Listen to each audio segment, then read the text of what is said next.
good morning. We're back on the record with case on trial. And good morning to all. Good morning, Your Honor. Good morning, Mr. Scully. Mr. Norkunis, what is the decision of Ms. Church whether or not to testify?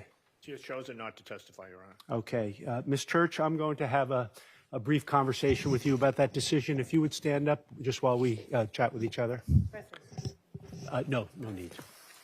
Ms. Church, Mr. Norkunis has told me it's your decision not to testify at this trial. You've heard me state over and over again throughout the course of this trial to this jury that a decision of a defendant whether or not to testify is theirs to make. They have an absolute right not to.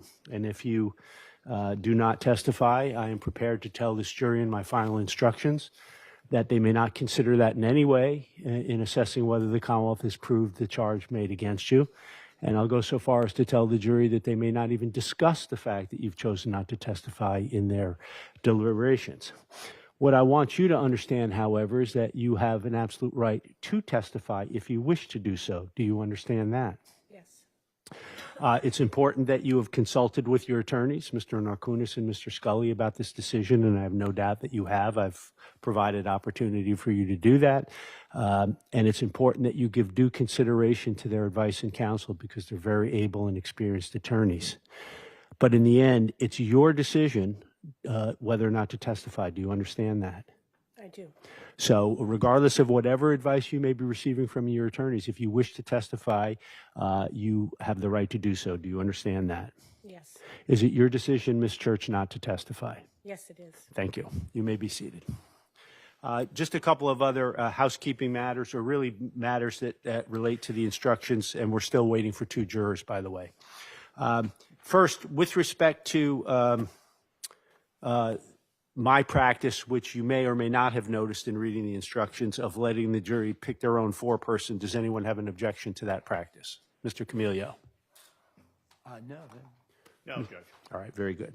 I think I sent the added instruction, the Commonwealth requested instruction on prior inconsistent statements. I was operating and addressing that particular request under the federal rules of evidence and not ours, uncorrected by anyone else, I might add, that these statements come in substantively. They do not. So actually the limiting instruction is appropriate in any event.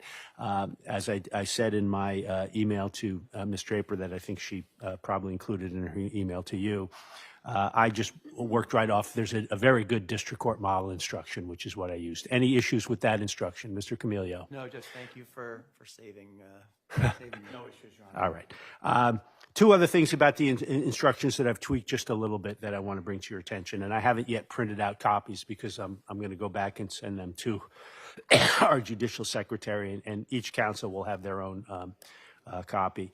But first, in terms of selecting a replacement deliberating juror, should we come to that, what I've always said in my instructions is that we would just select the first chosen alternate to go in first if we lost the deliberating juror, then the second alternate.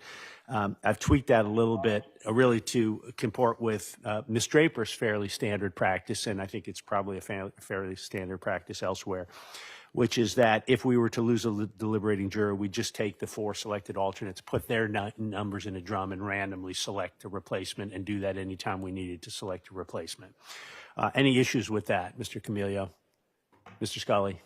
No issues, Your Honor. All right. Finally, I did a little tweak to the section that discussed the verdict form because I realized I referenced 3 options: not guilty, guilty of first-degree murder, guilty of second-degree murder, which did not reflect the fact that there's 2 theories of murder. So there's really the options are really 4. So I just tweaked it to reflect that the verdict form has not guilty, guilty first-degree murder, deliberate premeditation, guilty first-degree murder by extreme atrocity or cruelty, or guilty of second-degree murder. So those are the only changes I've made. Any issue with that, Mr. Camilio? Mr. Scully? No, I don't think so, Judge. That's all I had. 2 defense witnesses this morning? Correct. 2 defense witnesses, both present. Both present. Excellent. We have both of our chairs now. We're all set then. All right. So you can line them up and bring them in. I just have one thing before we bring in the jurors. Sure. I did get an email from Mr. Scully last night about the medical records that he plans to read to the jury this morning. And obviously, I don't have a problem with reading some medical records to the jury, but this, by my count, is 17 pages of medical records, which I think might be. That is too much. I think it comes down to about 25 words. In total? I think it's something like that. So the pages are, there's a date of a page. So I gave them the page rate for the medical records. So like page 43 to 46, which is part of Exhibit 8. I'll read the date and then turn to page 46 and read the 5 words on that page that I highlighted. And then I'll go to the next one. So I think it came out to like 25 or 30 words. So you're talking about just a minute or two in front of the jury? I think a minute or two. My plan was to just, because I don't want to drop the paper. That's acceptable. I think Mr. Camilio's concern was you were going to be up there reading 17 pages. That's fine. That's fine. Absolutely fine. One last thing is it's my expectation that we will hear the testimony of the 2 defense witnesses. The defense will rest. We'll excuse the jury. I'll hear the defense motion, and then we'll give counsel a break before we proceed to part 1 of instructions, closings, and then the final instructions. All right. So we're set whenever the jury comes in. Do you want to? I'm gonna. I have Yes, copies for them. so Okay. This had the incorrect docket number. So Oh, okay. Yes, we are. Thanks, Matt.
all set.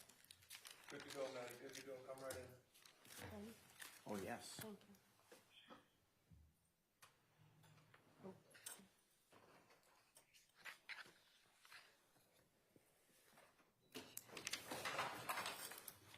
All right, for the jurors.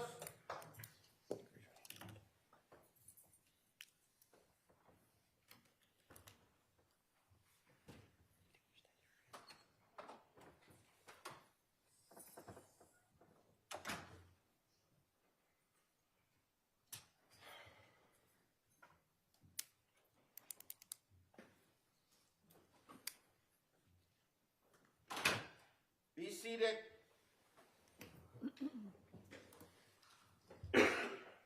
Good morning, jurors. Since we saw each other yesterday afternoon, has any member of the jury discussed the substance of this case with anyone, including among yourselves? No. Since we last saw each other, has any member of the jury seen, read, heard, or overheard anything from any outside source about any aspect of this case? No. Excellent. We're continuing with the presentation of the defense case. The defense counsel may call their next witness. Thank you, Your Honor. Defense calls Dr. Edmund Crouch.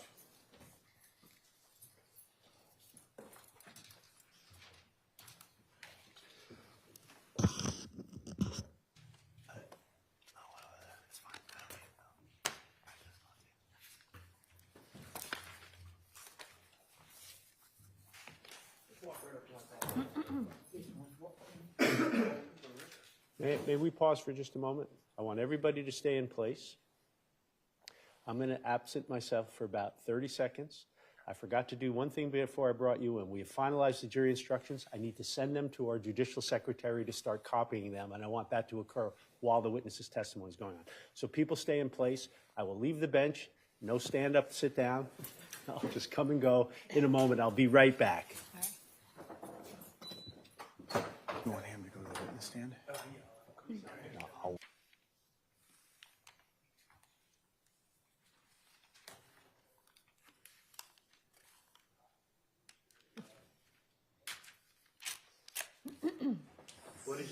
was going. Sir, would you raise your right hand, please? Do you solemnly swear the testimony you're about to give in the cause now in hearing shall be the truth, the whole truth, and nothing but the truth, so help you God? Thank you. You may be seated.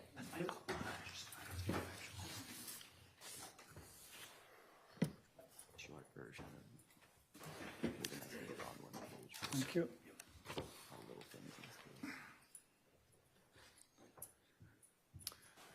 Good morning, sir.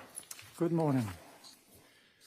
Dr. Crouch, there's a microphone in front of you that not only will amplify your voice so the jury and others hear it clearly, but it also is recorded. So if you can stay as close to that microphone as comfortable and possible. Thank you. That Is will be this good. okay? I think so. So in a loud, clear voice, could you please introduce yourself for the record, stating your first name and spelling your last name? My name is Edmund Crouch, Crouch. And I referred to you already as Dr. Crouch. What is the basis of that title? I have a PhD. Okay. So Dr. Crouch, with respect to that, could you describe for the jury your educational background? I started in a high school in England, what would be called a high school here, public school. It was called a public school in England, which was actually semi-private. Moved from there to Churchill College, Cambridge, where I studied natural sciences and obtained a BA in natural sciences, which automatically converted to an MA after 3 years of good behavior, and subsequently did a PhD in theoretical physics. Okay, and where did you obtain a PhD in theoretical This physics? was all at Churchill College, Cambridge, England. And how long have you been a PhD? Or what year did you obtain it, if you recall? About 1972. Okay. And that was in England, obviously, That right? was England, yes. And you still have your English accent. I'm told that, yes. You live in America Yes, and in the greater Boston area yes. for how many years? It's now, I think, 46, 49 years, something like that. I came over in 1977. And could you briefly describe for the jury any professional associations that you belong to? And if there's a long, long list, you don't have to name them all, but to give them a sense of those. Well, I'm a member of the American Association of the AAAS. I forget the full Okay. nomenclature. The American Mathematical Society, the Mathematical Association of America, the Society for Risk Analysis, maybe a couple of others. Oh, the American Chemical Society. And over time, have you published papers and articles in the field that you work in? Various papers in various fields as I move through various fields of work. Now, employment-wise, what do you do now? Now I'm part of a two-person small company, both of us semi-retired. We consider ourselves consultants. We work for clients when on pretty well whatever they want to do with chemistry, risk assessment, toxicology. My colleague is a chemist and toxicologist. I consider myself a risk assessor, but that covers a wide range of fields, but primarily chemical risk assessments of chemicals. Okay. And prior to that, from 1992 to 1994 or thereabouts, were you a lecturer at Harvard University? For a short time period, yes. And after, during that period and until about 2012, did you work as a senior scientist at Cambridge Environmental Incorporated in Cambridge, Massachusetts? Yes. And after that, were you a principal at C.D. Smith in Cambridge? Yes, that was my title, I believe, there. Okay. And have you also associated with Harvard University in the Department of Physics for many years? Yes, that's what I came over originally in 1977 to work as a postdoc in the Jefferson lab. Okay. And so did there come a time when you were approached by the defense team in this case to look at the amount of ethylene glycol that was present in certain locations? Yes, I was. Okay. And could you describe basically, you know the name Leroy Fowler, right? Yes. Did you undertake something to look at how much ethylene glycol was in his system at the time that he died? Not at the time he died, at the time he first presented at Anajac Hospital. And so part of what you did was look at how much ethylene glycol was in his system when he first presented at Anajac, right? That is correct, yes. Did you come to a conclusion about that? I did, yes. What was that? My conclusion was that he held, at the time of presentation, he had about 28.5 grams of ethylene glycol in his system. Okay. And in order to get to that conclusion, how did you get there, basically, if you could explain to the jury? Yes. I started with the measurement of ethylene glycol in his blood performed at NMS labs on behalf of the state police labs. They contracted it out to NMS. That was a measure of 52 milligrams per deciliter, which is the same as 520 milligrams per liter.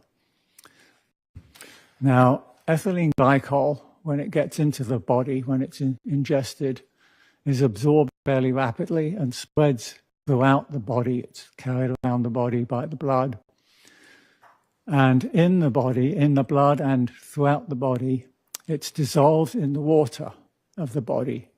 It doesn't dissolve pretty well at all in fat and protein and muscle and bone. It's just in the water component of those parts of your body. Now, we can estimate accurately the total amount of water in the body. This is a subject which has been extensively studied in the literature because it's useful in pharmacokinetic calculations. And it can be estimated accurately from one's height, weight, and age. And I estimated that using the best available methodology in the literature, and that came out to 46.5 kilograms, 45.6 liters of water, which is the same as 46.5 kilograms, which is about 51% of Mr. Fowler's body weight. I'm a presentation to Anna Jacks. So with that information and the concentration in blood, well, that's the concentration in blood. The concentration in the water is a little bit higher because blood is only about 85% by volume water. So the concentration in the water, in the blood, and hence in the total water in the body is higher by a factor of 1 over 0.85. It's 85%. Sorry, not 80%. 1 over 0.85 times the concentration in blood, which gives you 612 milligrams per liter. So now it's 612 milligrams per liter and 46.5 liters. Multiply the two together and you get 24,800, I think it was, milligrams of ethylene glycol in the whole of the body water, and that means in the body, which is 28.5 grams total. Okay. And so So you were able to come to that conclusion, and you were relying largely on medical from Anna James Hospital and the laboratory records that tested his blood at NMS laboratory, right? And it gives me the body weight when he got there, have the date of birth from various sources to get his age, and the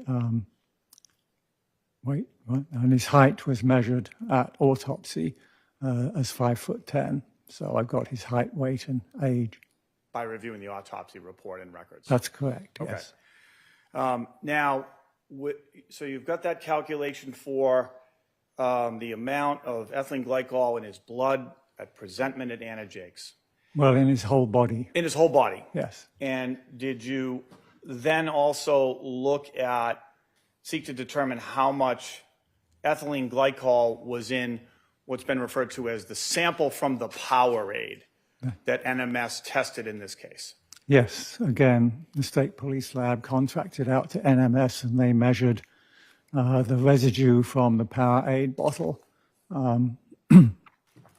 so that if the bottle had been full with liquid corresponding to that residue, so it was the same stuff as that residue, the residue contained 2,400 milligrams per deciliter, which is 24,000 milligrams per liter, which is 24 grams per liter.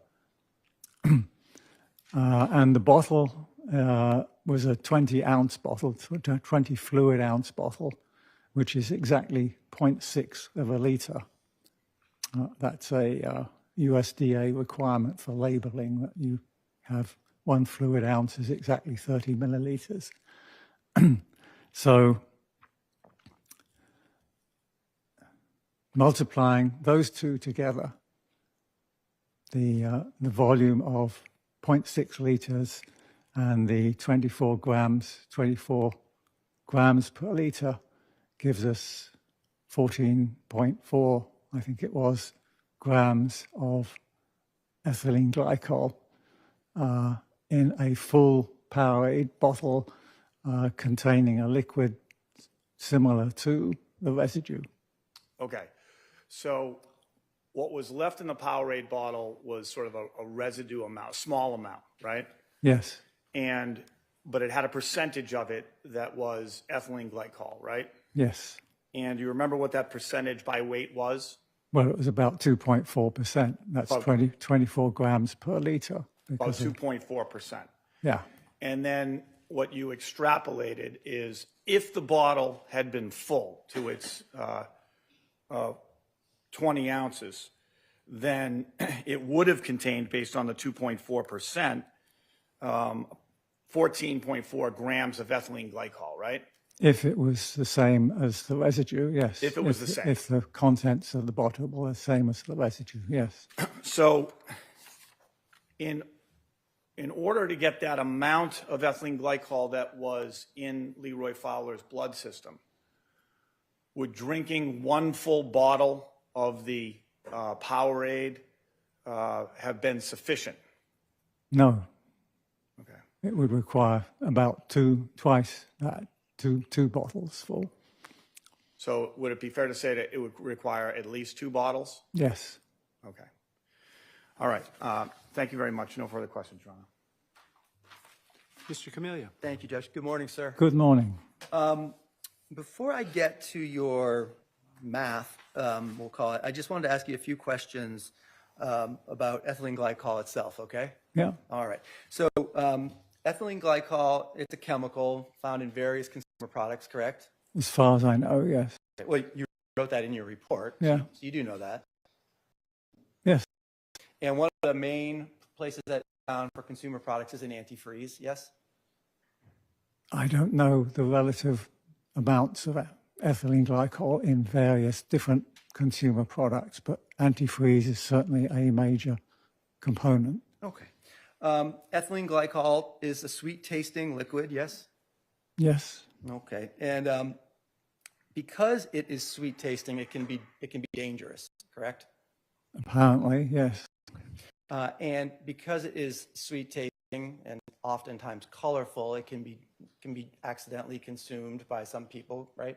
Yes, it is indeed accidentally consumed by quite a few people, unfortunately. And in order to try to prevent people from drinking it when they don't know that it's in whatever they're drinking, this bittering agents are added to it, correct? Yes, Okay. And unfortunately, bittering agents have been shown to not prevent the ingestion of ethylene glycol, correct? that's correct, yes. Once we started adding bittering agents to antifreeze, the number of ethylene glycol poisonings in the United States remained basically the same, correct? That's true, yes. Okay.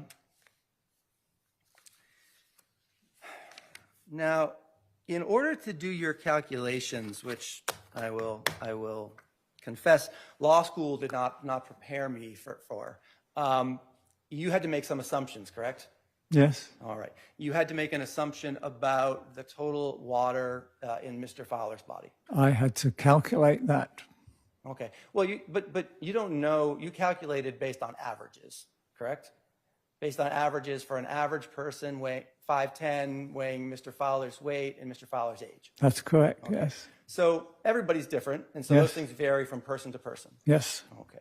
And if an individual is dehydrated, the amount of water in his body will be lower. yes. You also had to make an assumption about how long it takes for ethylene glycol to reach equilibrium in the total body water, correct? That's correct, yes.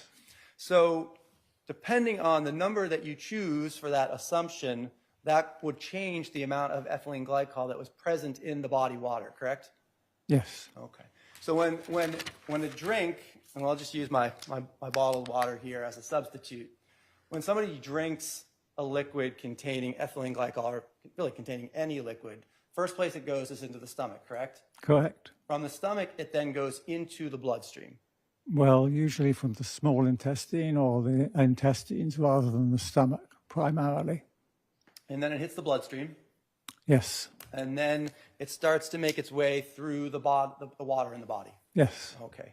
Now, at some point, a substance like ethylene glycol that hits the bloodstream is going to hit what's called Cmax, correct? well, define what you mean by Cmax. Cmax is the highest concentration of that particular substance in the blood. Yes?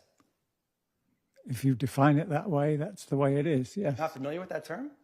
I've seen it in multiple situations, multiple contexts.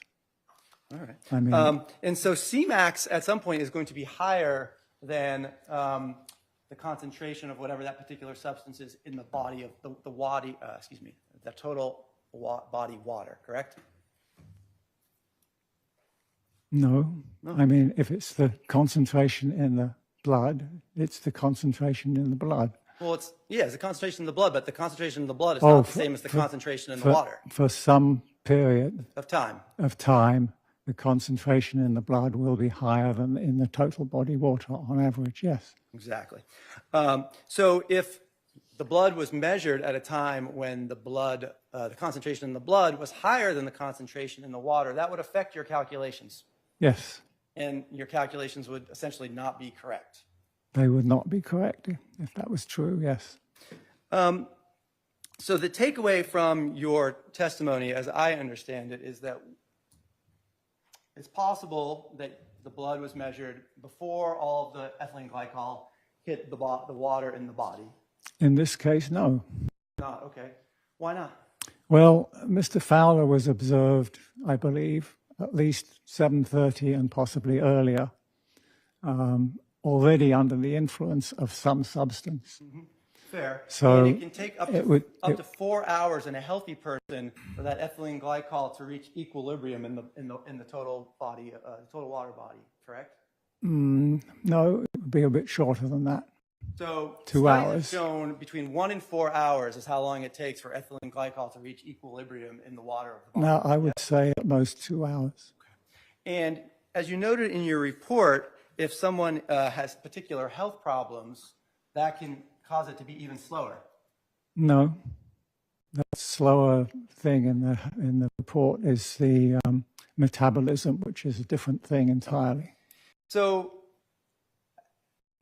you agreed with me that if the ethylene glycol in the blood was higher than the total body water, your calculations would be incorrect. If that was true, but in this case it was not. Okay, well, thank you for that. So your conclusions can either be broken down into two things. I know you're not going to agree with me that your calculations are wrong, but that's one possibility. The other possibility that you're raising is that Mr. Fowler was actually being poisoned in multiple doses.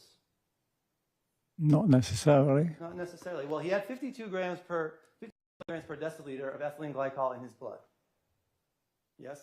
Yes. Okay.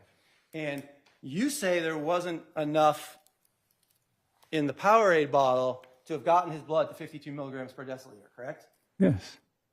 So the rest of the ethylene glycol that was in his blood had to come from somewhere. It came from somewhere else than from one drink of Powerade, of that bottle, assuming that the residue is the same. Assuming that the residue is the same. And that's another assumption you had to make. That's correct, yes.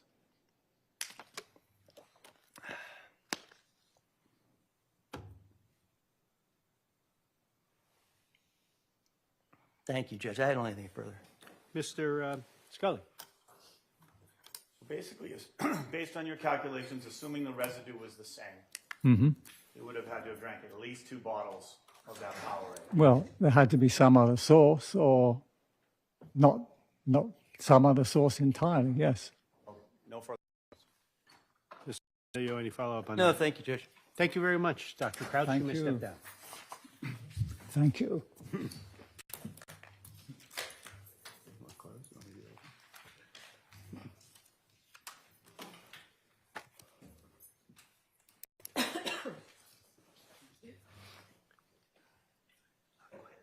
The next defense witness. Thank you, Your Honor. Defense calls Dr. Stephen Leaken.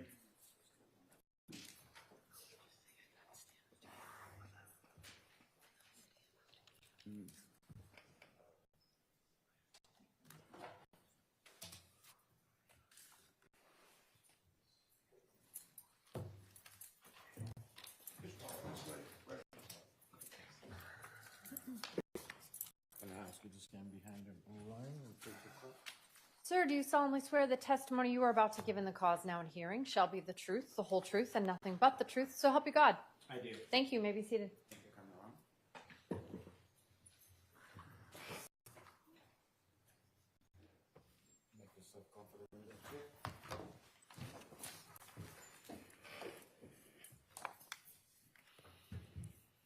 Morning.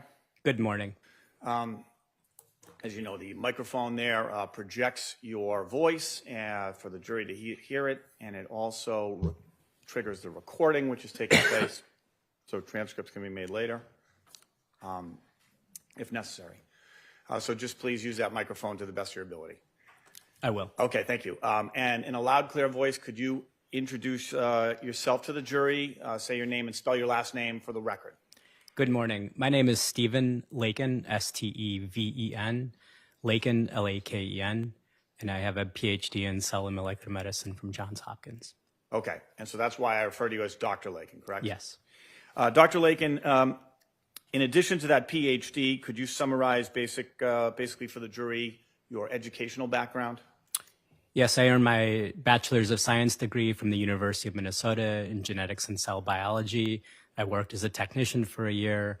I was accepted into graduate school at Johns Hopkins Medical School. I worked on my PhD for 5 years. I earned a great degree in cell and molecular medicine. My concentration was in genetics and cell biology. I then joined a company called Exact Sciences, which helped commercialize an FDA-cleared colorectal cancer screening test called Cologuard.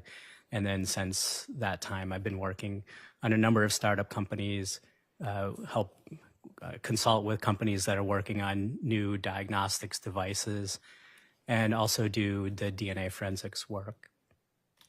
Okay, and so Just so I'm clear, did you study at the University of Minnesota and obtain a bachelor's in genetics and cell biology? Yes. And did you study thereafter at Johns Hopkins School of Medicine and obtain a PhD in cellular and molecular medicine? Yes. Okay. And did you complete your education, graduate from Johns Hopkins in 1999, Yes. and been working in the private sector since then? Yes. And currently, what is your job? Currently, I have a company. The company's called Cephos, spelled CEPHOS. Since between 2007 and 2008, I started working with attorneys consulting on DNA forensic cases. Most of my work is all of my work is working on the defense side, and I've worked on around 1,300 cases, as well as a number of wrongful conviction cases. Okay.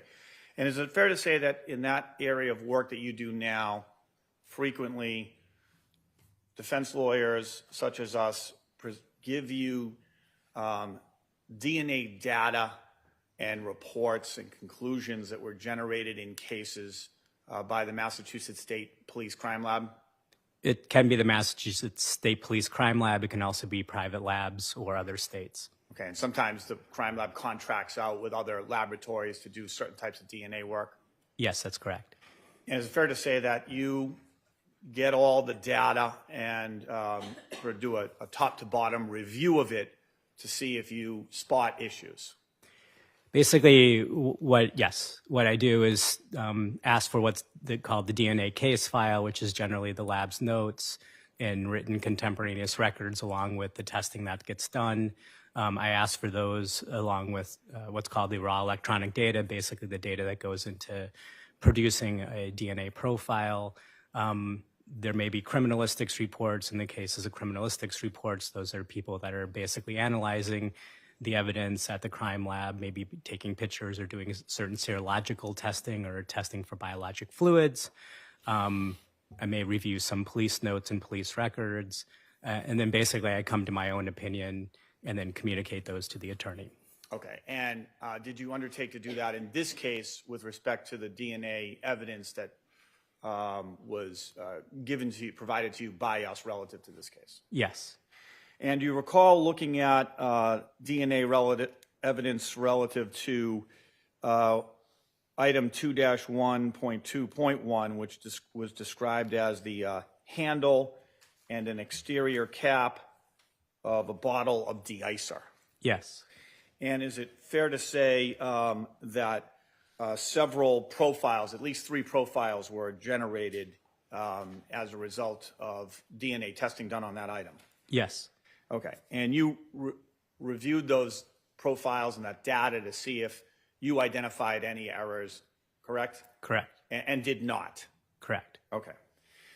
And there was also DNA data and materials presented to you in connection with item 2-2.2.1, which was described as the sample of exterior Powerade bottle. Yes. And similarly, this sample, what was presented to you is there was a number of profiles, at least 3 profiles generated in connection with that, right? That's correct. And you did a review top to bottom to see if there were any issues with those profiles. Yes. Fair to say didn't identify any. Correct. Not challenging those. Correct. And then there was the a third item that I would draw your attention to, which is 2-2.3.1, which was described as the sample of mouth of interior cap of the Powerade bottle, right? Yes. And again, that had at least 2 DNA profiles, right? Yes. And you looked at the data behind that to see if there were any issues that you disagreed with in terms of those generating those profiles, right? Yes. And you did not. I did not find any issues. Now, so the profiles are not necessarily an issue that you're here to testify about, right? That's correct. You looked at them, but that's not what you're here to talk about. Yes. What we want to ask you here today is about, well, how does DNA get from a to an item? There are two different types of DNA transfers that are generally referred to in the field. One is called primary transfer. So primary transfer is when I'm touching or handling an object. For example, if I pick up my notebook here, I handle and touch handle this notebook, then I'm leaving the DNA potentially from my hands onto that notebook. A primary transfer, my DNA notebook. Now, when I walked into the courtroom, I opened up the door. It's possible that in the process of opening up the door, I collected somebody else's DNA who opened up the door before me, and that DNA may be on my hands. That would be a case of secondary transfer. Their DNA went through, for example, the doorknob, and then I picked up that doorknob, or I picked up the DNA from the doorknob or the door handle, and then have transferred that, or it's on my hands. So DNA can get transferred multiple times. It can be left on objects for quite a long period of time before it degrades away and disappears. Okay. So primarily, direct contact is one way where you touch something, right? Correct. And secondary transfer is another common way, right? Is another way that I can pick up somebody else's DNA inadvertently and transfer their DNA or handle their DNA. In primary direct contact cases, DNA exists in what form in terms of cells, saliva, other ways that it would be transferred? We're constantly shedding our DNA. Most of the way that we shed our DNA is through a process of skin cells or the cells that are on my face. We can also transfer DNA through the process of talking. In fact, when we're talking or sneezing, as the case may be, we also may transfer a lot of our DNA externally that way. So for example, in the laboratory, to take precautions to prevent me from leaving DNA on objects that are being tested, wear a face mask to basically prevent any DNA if I cough or I sneeze, or even in the process of talking, I may be leaving and spreading DNA from my mouth.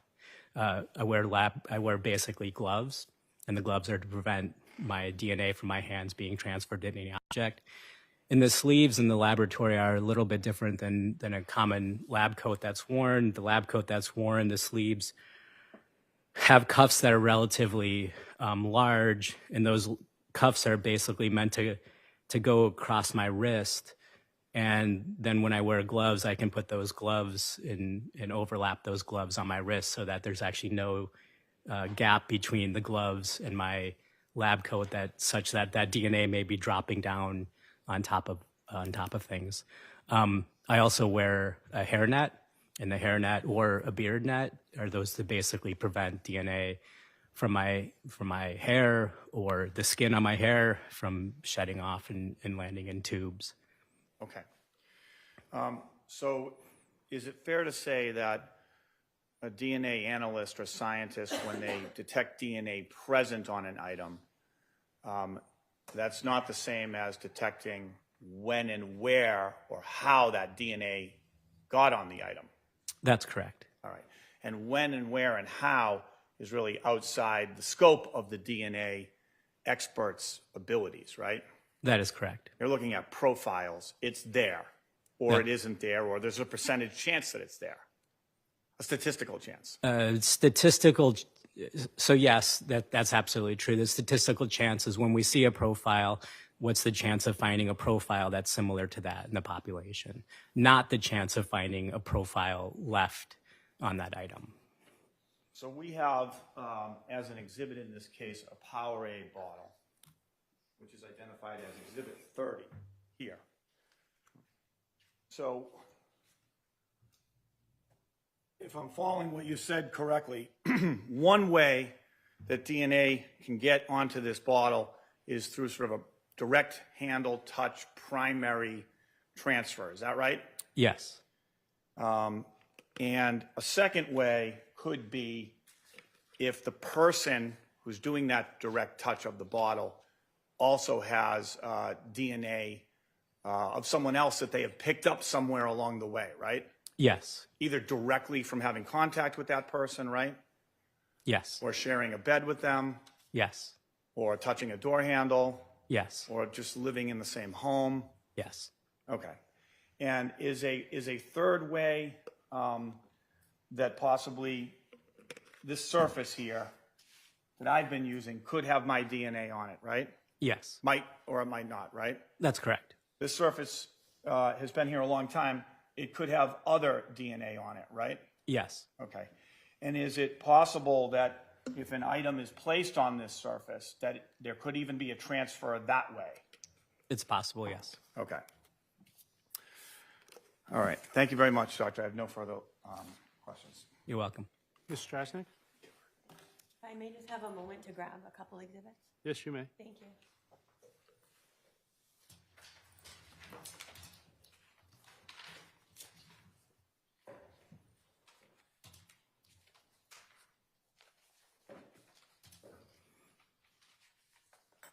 Want me to find it for you?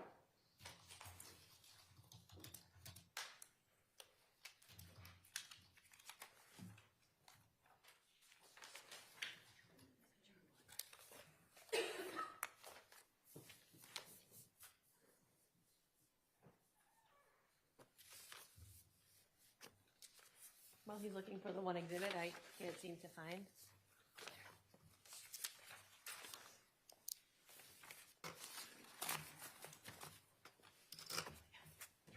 Sorry about that. Good morning, Dr. Leaken. Good morning. You reviewed the work that was generated by the Massachusetts State Police Crime Lab in this case, right? Yes, And you'd agree with me that they're an accredited lab? yes, Their analysts pass proficiency and competency tests, right? yes, And it's your opinion that the Massachusetts State Police Crime Lab is one of the best that you've observed? yes, And you've had many opportunities to actually go to the lab and make observations of them conducting various types of DNA testing, right? yes, All the things that you just described to the jury that's important to protect the integrity of testing, such as the gloves, the mask, the hairnets, yes, the coats, they do all those things, right? yes, And you've observed that, right? yes. You'd agree with me that you're not a DNA analyst, right? I'm not a DNA analyst. You're not a forensic scientist, right? I'm not a forensic scientist. In fact, as you stated, you're a defense DNA expert, right? I wouldn't say that I'm a defense DNA expert, but I am a DNA expert, yes. How many times have you testified for the Commonwealth? I have not been asked by the Commonwealth to testify, but I'd be happy to. And so How many times have you testified for the defense? probably around 60 or 70 times. And how many cases have you done work for the defense as a DNA consultant? I have about 1,300 cases. And it's fair to say that being a DNA expert for the defense has become quite lucrative to you, hasn't it? It pays bills, yes. In fact, in 2026, the fiscal year, you've made over $200,000 just for Massachusetts cases where you've been retained as a defense expert, correct? My company has billed that, yes. And between you personally, because you used to charge personally and then you changed it to CFOs, is that how you say it? Cephos. CFOs for the billing. And during the course of your time as a DNA expert with Massachusetts, you made approximately $2 million doing DNA cases for the defense, right? Yes, I've been doing this since 2008, correct? I didn't hear the witness's answer. Yes, I've been doing this since about 2008. 2008. 2008, yeah. So we talked a little bit about secondary transfer and direct or primary transfer, right? Yes, And that's what I want to talk to you about. Secondary transfer, you said DNA gets on an item indirectly through another person or object rather than direct contact, right? yes, So some type of casual contact from the environment in which someone or something is, right? it could be casual, yes. Are you familiar with how blood is taken at a hospital or at a medical provider where it's put in vials, right? Yes, I've taken blood samples as well for DNA. Okay, so perfect. You're familiar with that. You put the blood into a plastic or glass vial, right? That's correct, yes. And if I were to shake your hand and I touch the vial, you're saying it's possible that your DNA might be on the outside of that vial, right? Can you rephrase? Can you just ask that question again? I'm Yeah, sorry. sure. So if there's blood in a vial, Yes, I've shaken your hand, and then Yes. I touch that vial, Yes. you're saying it's possible that your DNA would end up on the exterior of that vial. you and I shake hands, and you touch the vial, it's possible that my DNA from your hands could end up on that vial, yes. And you use the word possible, and I think you also use the word may, but you don't know.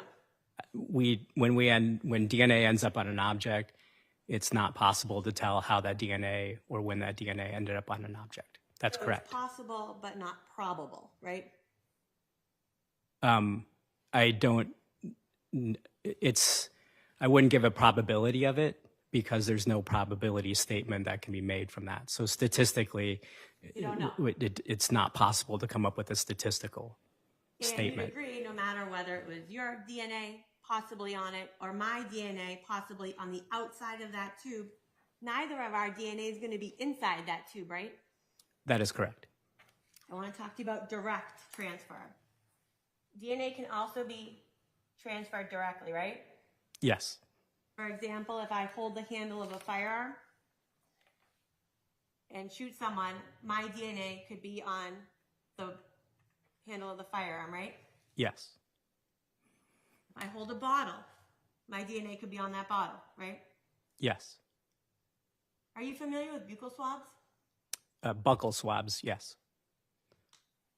Where are they taken from? The buccal swabs, the cells inside the mouth are called buccal cells. And so a buccal swab is basically the passing of a cotton tip or cotton swab over the outside of the cells in the mouth. And it's taken from the mouth because it's the easiest and cleanest and most reliable source of DNA, right? I wouldn't say the most reliable source, but I would say that it's an easy source to take samples from, yes. Well, isn't the inner cheek and the mouth lined with epithelial or skin cells that are constantly shedding? They are, however, in the process of doing things like kissing or sharing drinks, it's possible that one could end up with DNA from somebody else in their mouth. I would say when you said the most likely source or the cleanest source would probably be blood, because people can't really change their blood and it doesn't mix, and it's a very good source of cells. So I think blood is a better source, but it's not often taken because it requires a venipuncture. There's some safety issues in terms of personal protection. But you'd agree that swabbing of the mouth provides DNA that has both skin and saliva, right? I don't think that the mouth has skin cells in there. I hope it doesn't have skin cells. Doesn't have epithelial cells that are shedding constantly? Epithelial cells are different than skin cells. So epithelial cells are basically cells that are on the exterior of organs. So skin cells, for example, would be epithelial cells. Buccal cells would be epithelial cells. So yes, the mouth does have epithelial cells, just not skin cells. I want to talk to you about Exhibit 30. Attorney Scully asked you some questions about this item, right? 20. Exhibit 20. Yes. You know what that is? It's a Powerade bottle with a cap. You'd agree with me that to drink from that bottle, you have to remove the cap, right? Yes. And the mouth of the bottle is inside of that cap, right? Yes. Could you remove the cap? Yes. You'd agree with me that the inside of the cap isn't exposed until you just remove that cap, right? That is correct, yes. The area is covered when the cap is closed, right? Yes, ma'am. It's not exposed to the casual contact of the environment unless that cap is removed, right? Yes. Someone wouldn't touch that area unless they opened it, right? Yes. You'd agree with me that not only does the cap of a bottle prevent spilling, but it also protects the area of the bottle you drink from, right? Yes. You'd agree that it acts as a barrier between the outside world and the drinking surface. Yes. To drink from that bottle, a person would need to place their mouth on the opening, correct? Yes. Their lips would make direct contact with the rim, Yes. and that's how most people drink from a bottle, correct? Yes. So the mouth of the bottle is in the exact area someone's lips would touch when they're drinking it. Yes. So finding DNA there is consistent with someone drinking from that bottle, right? It may be consistent with that, yes. You said that you agreed with the results of the Massachusetts State Police Crime Laboratory in terms of their DNA analysis and their statistics, correct? Yes. I'm going to show you what's been marked as Exhibit 61.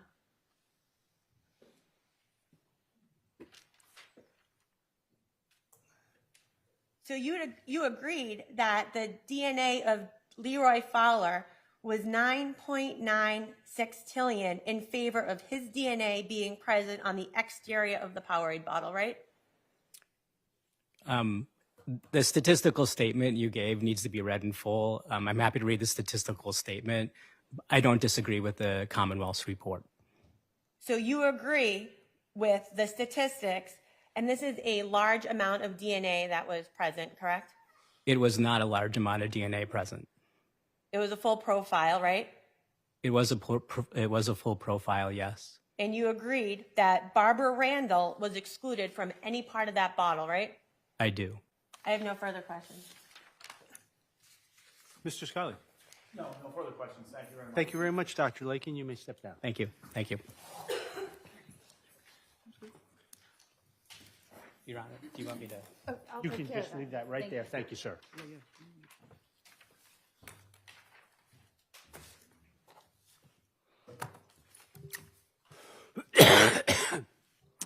Does the defense rest? Judge, defense would move. Oh, I'm sorry. You go ahead, Mr. Scully. Thank you, Your Honor. Defense would move in the next exhibit. I believe there's no objection. This is the deed to the property in Florida, and I'm looking for the address at 3965 East Lake Park Drive, Hernando, Florida, owned by Judy Church. All right, then that may be admitted as our next exhibit. I take it there was no objection? No objection.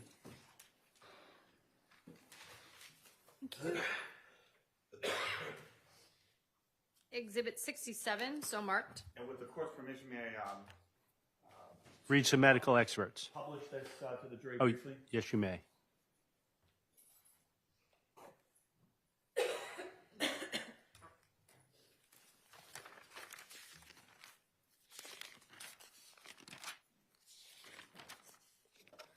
So this is exhibit 67 on the screen.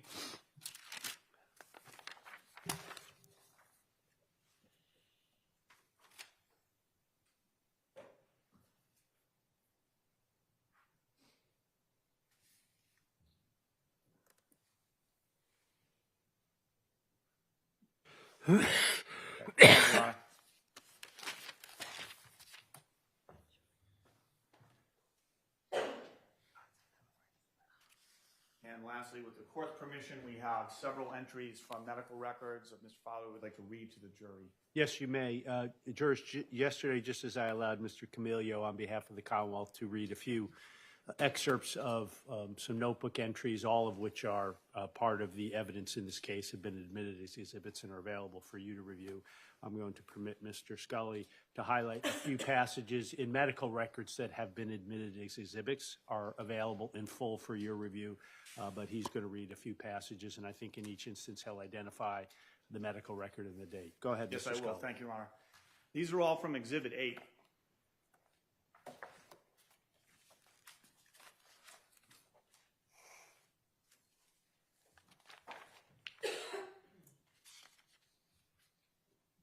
Also, non-dramatic reading by Mr. Scully. Best I can, Judge. Thank you. So from Coastal Medical Associates, Leroy Fowler, November 13th, 2015. Would you tell me that date one more time, Mr. Scully? November 13th, 2015. Thank you. Anxiety, chronic problem, insomnia, chronic problem.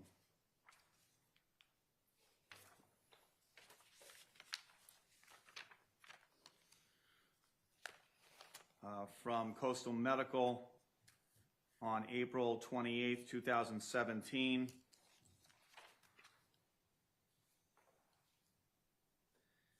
Abdominal pain of unknown cause.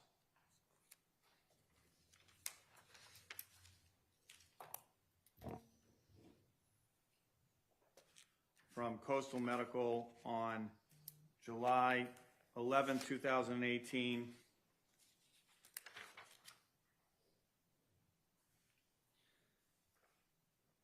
Past medical history, depression.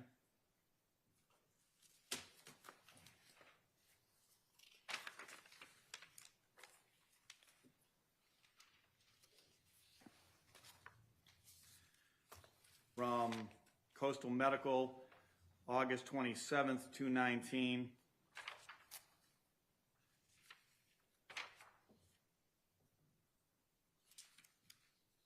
Treatment number 6, bipolar 1 disorder.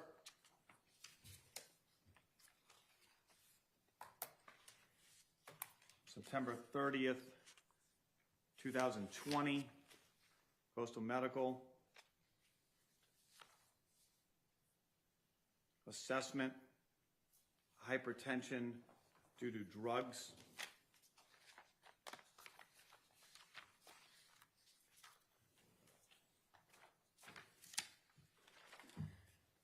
And lastly,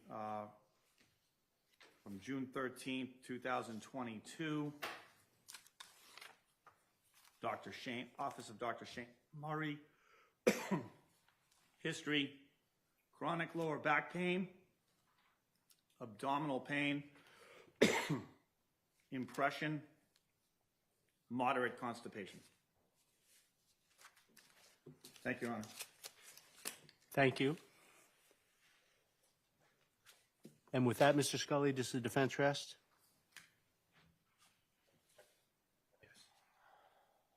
Defense rests. Thank you. Jurors, we are going to take a recess. We'll allow the attorneys to collect their thoughts. And when we reconvene in about 20 minutes, we will proceed to some preliminary or pre-closing instructions by me, and the closing arguments, some additional instructions by me, and then deliberations will begin. So we're going to take that break right now, give counsel, as I say, a chance to collect their thoughts and get ready for the court. All right.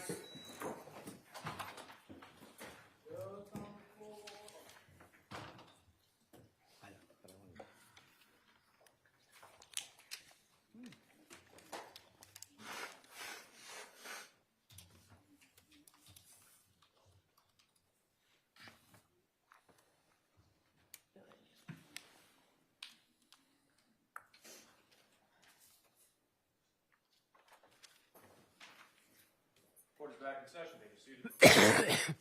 Thank you. Mr. Scully, you have a motion. Yes, Judge, may I approach?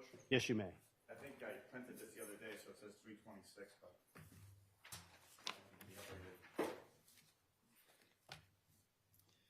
But I am happy to make argument, but also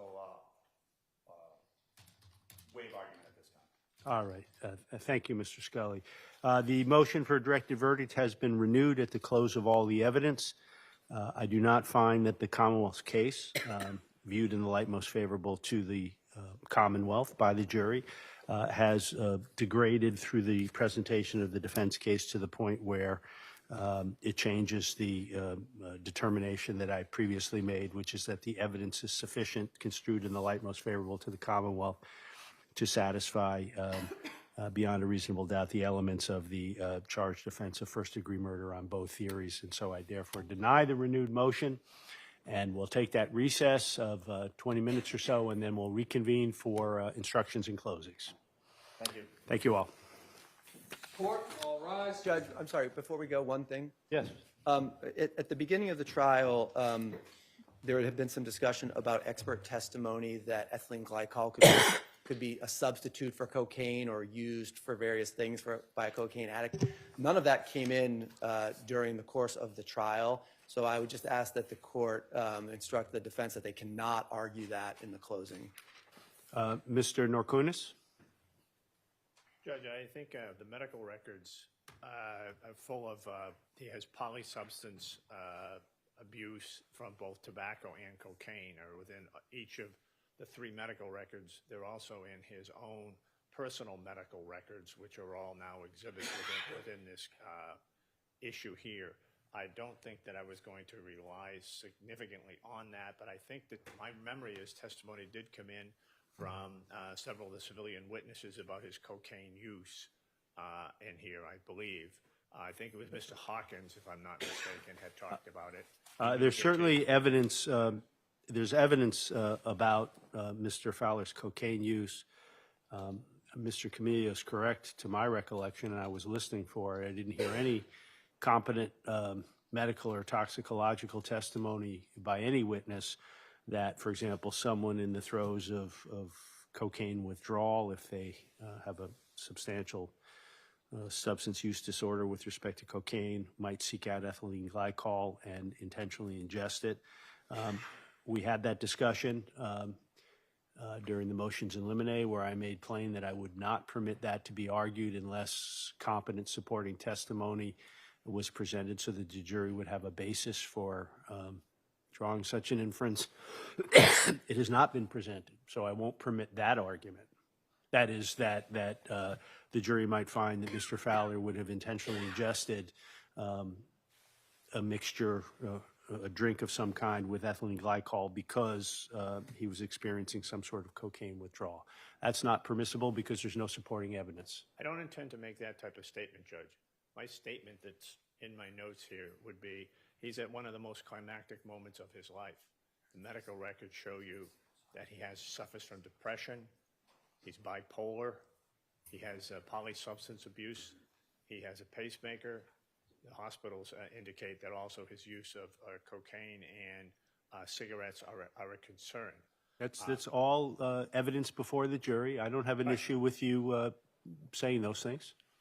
It's not my, and that's the position. Mr. Camillo just wants to make sure that you're not taking this that one step further, because if you did, he'd have to object. I'd have to strike it, which is, just as I've just said, which is to suggest to the jury, someone like Mr. Fowler, who may have been abusing cocaine, you might find would have sought out ethylene glycol. There's no basis for the jury to draw such an inference because there's no supporting medical testimony of any kind that people who may be cocaine users do such things.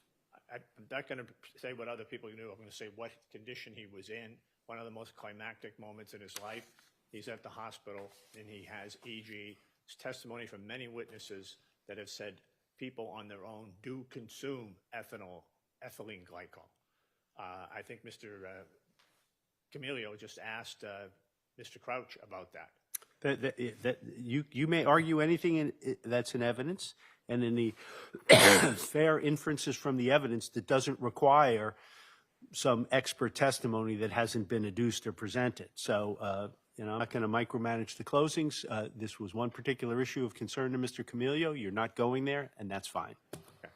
Thank you all. So we'll be in recess, and then we'll reconvene. Court, all rise.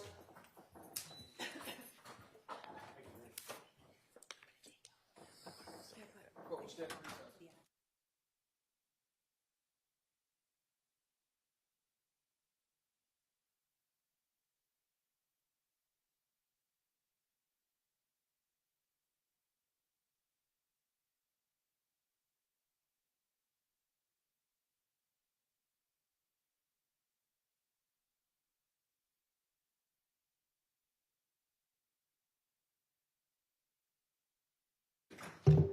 Court is now back in session. You may be seated. Your Honor, we're back on the record with case on trial and jurors are lining up. Very good.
I do.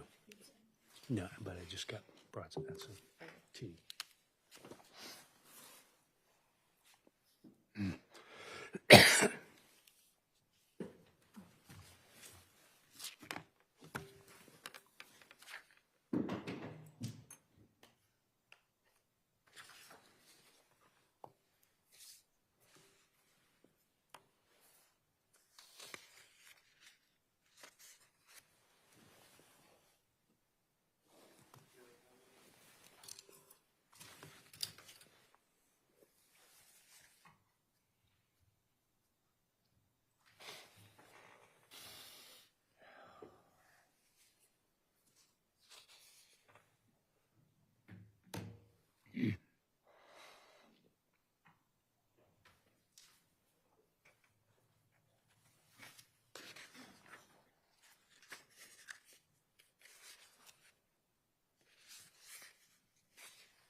All good, Maddie, bring them right in.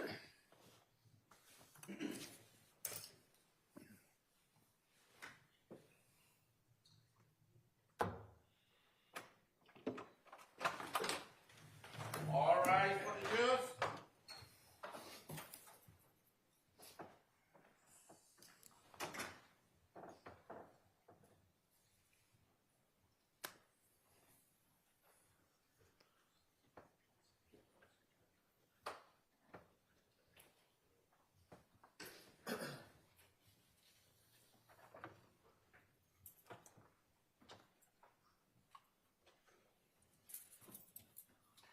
Be seated.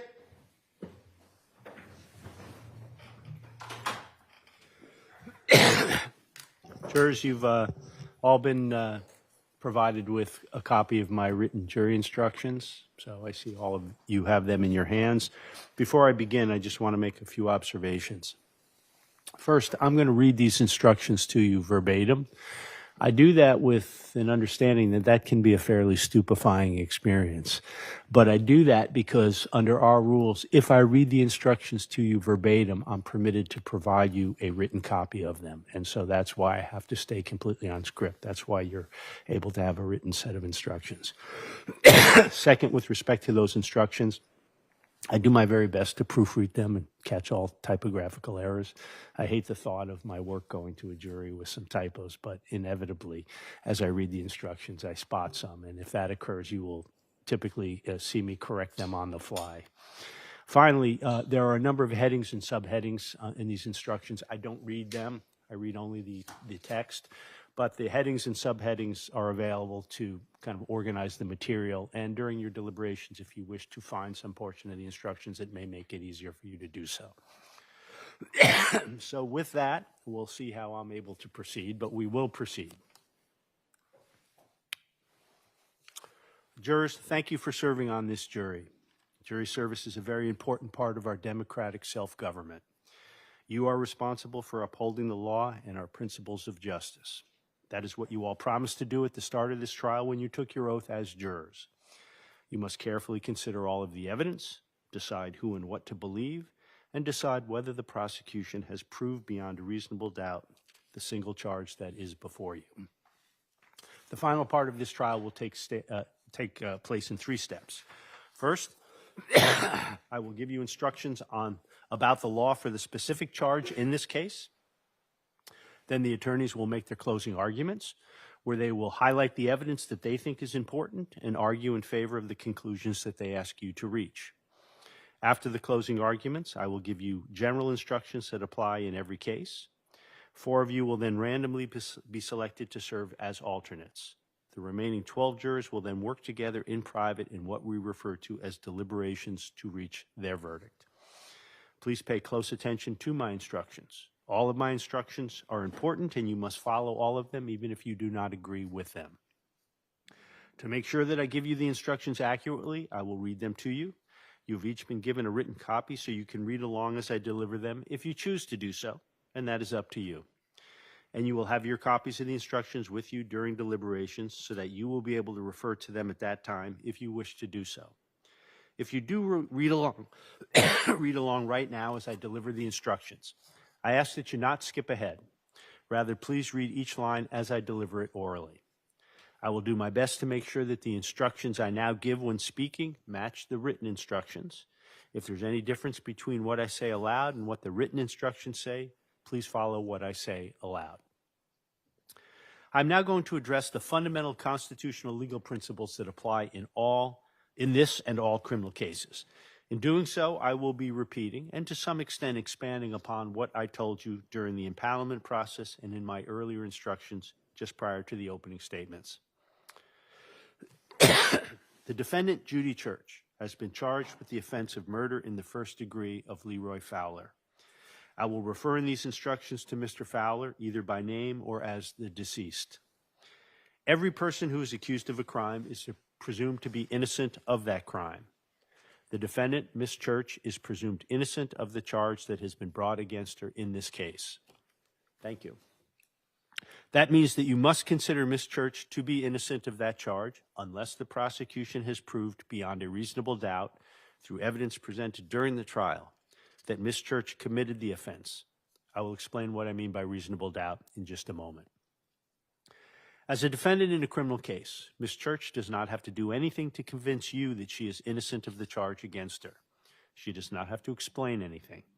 Ms. Church does not have to testify, call, or even question witnesses, or provide any evidence at all because you must presume she is innocent.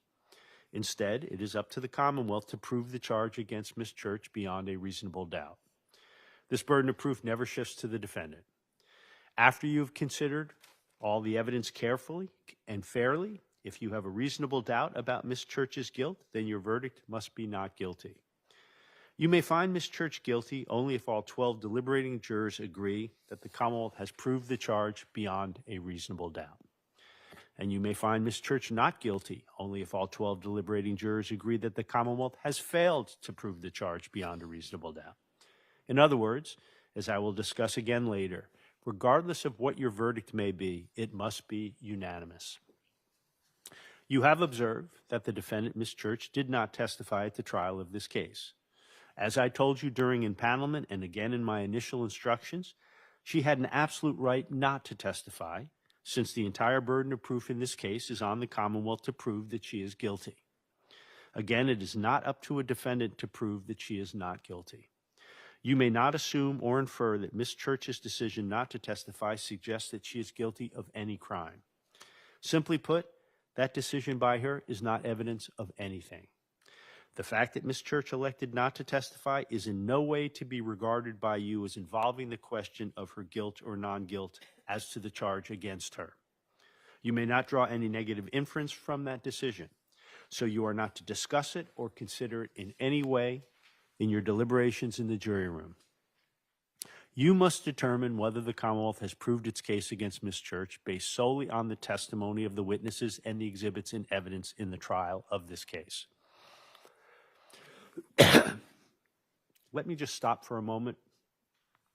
It just occurred to me, thinking about the evidence in this case, counsel, that you may not have, we may not have read to a jury stipulation that I think counsel had entered into. Is that correct?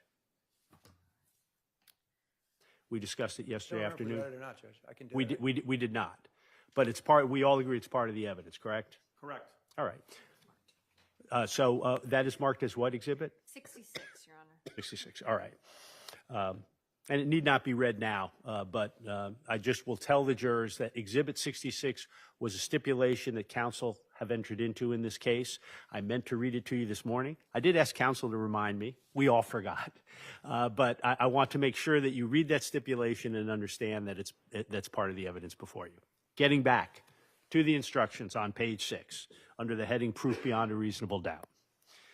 As I have now repeatedly told you, the burden is on the Commonwealth to prove beyond a reasonable doubt that Ms. Church is guilty of the charge made against her. What is proof beyond a reasonable doubt?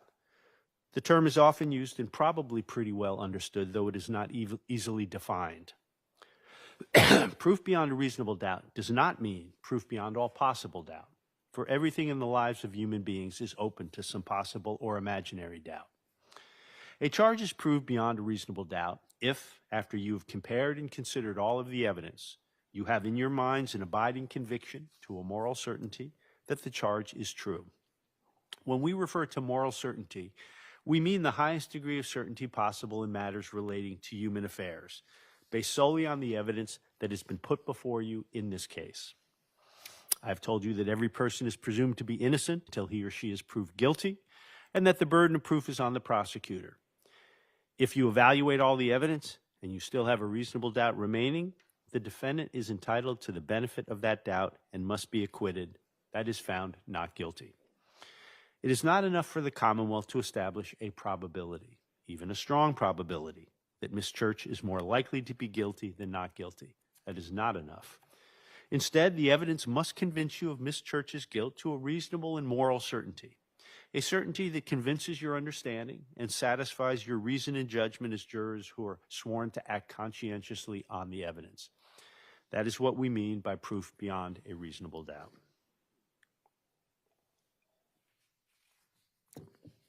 The Commonwealth has charged the defendant, Judy Church, with murder in the first degree. There are two different degrees of murder: murder in the first degree and murder in the second degree. If you find the defendant guilty of murder, you shall decide the degree of murder. The Commonwealth alleges that the defendant committed murder in the first degree on two alternative theories: murder with deliberate premeditation and murder with extreme atrocity or cruelty. To find the defendant guilty on either of these theories of murder, you must be unanimous. That is, all 12 of the deliberating jurors must agree that the Commonwealth has met its burden of proving every required element of that theory beyond a reasonable doubt. You should check the appropriate box or boxes on the verdict form as to each theory on which you would agree unanimously. I will discuss the verdict form with you more fully later. If you are unable to agree unanimously that the Commonwealth has met its burden to prove beyond a reasonable doubt either of these two theories of first-degree murder, you shall consider whether the Commonwealth has proved the defendant guilty beyond a reasonable doubt of murder in the second degree. I will begin by instructing you on the elements for each of the two theories of murder in the first degree. I will then instruct you on murder in the second degree. I start with the elements of murder in the first degree with deliberate premeditation. To prove the defendant guilty of murder in the first degree with deliberate premeditation, the Commonwealth must prove beyond a reasonable doubt each of the following three elements. First, that the defendant caused the death of the deceased. Second, that the defendant intended to kill the deceased. That is, the defendant consciously and purposefully intended to cause the deceased's death. And third, that the defendant committed the killing with deliberate premeditation. That is, she decided to kill after a period of reflection. I will now discuss each of these requirements in more detail. The first element is that the defendant, Miss Church, caused the death of the deceased, Mr. Fowler.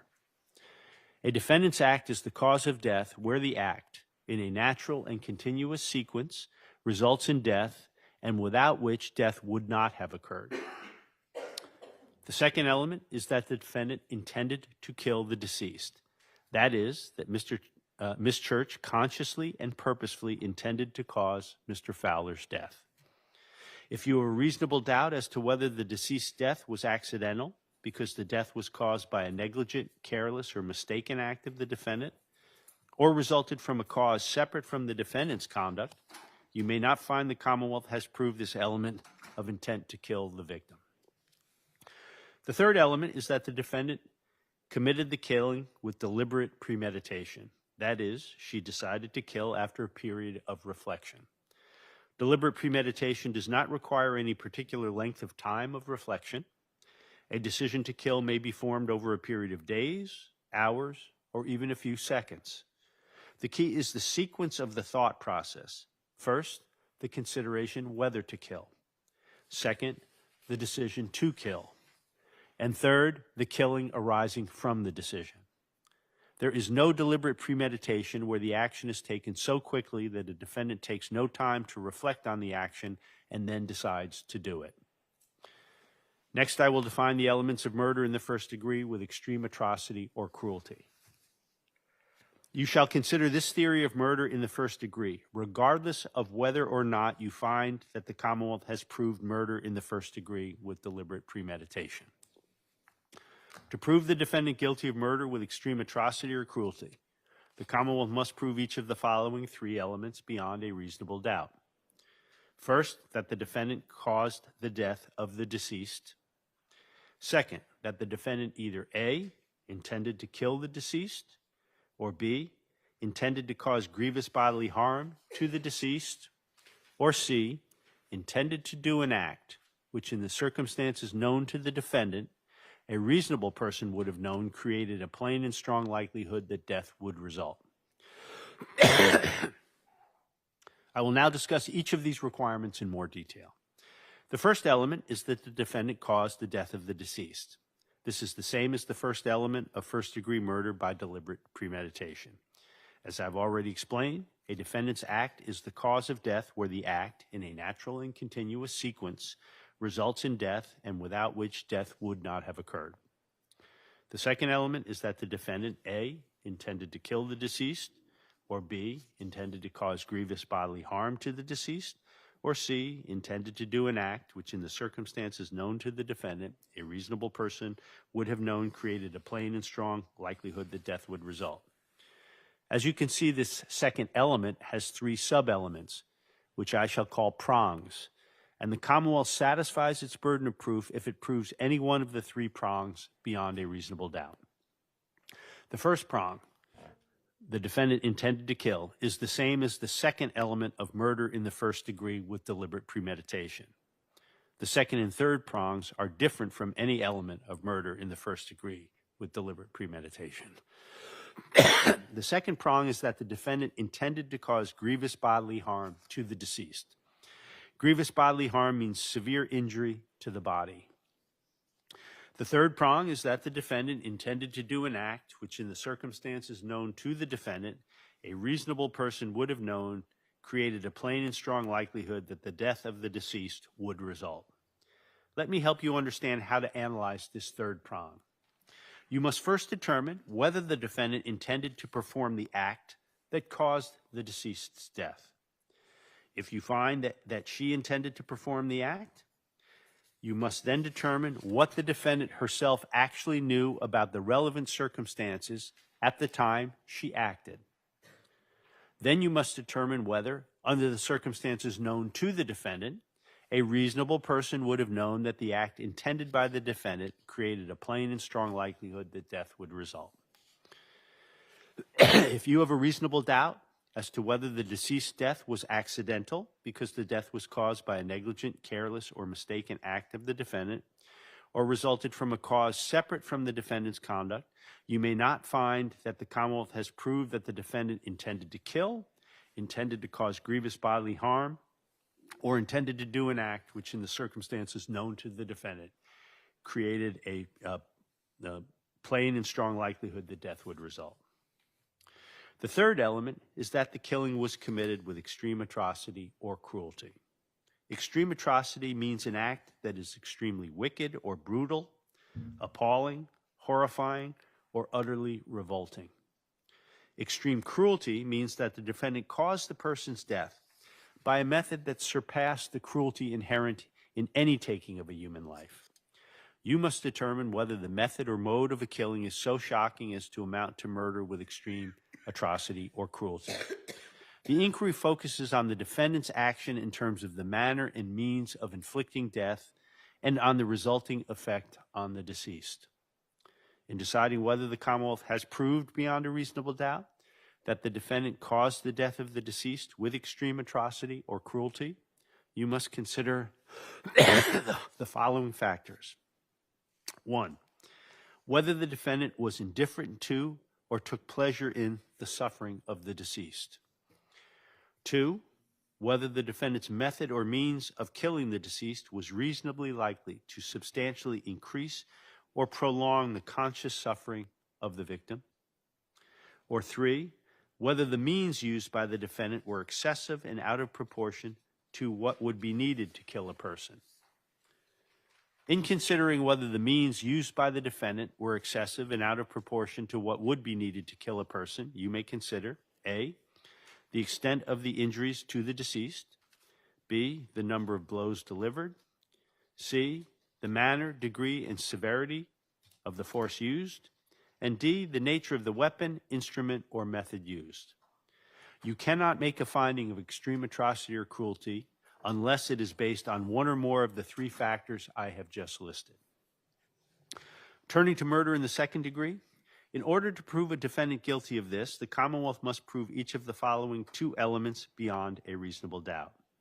First, that the defendant caused the death of the deceased, and second, that the defendant intended to kill the deceased, or intended to cause grievous bodily harm to the deceased, or intended to do an act which, in the circumstances known to the defendant, a reasonable person would have known created a plain and strong likelihood that death would result.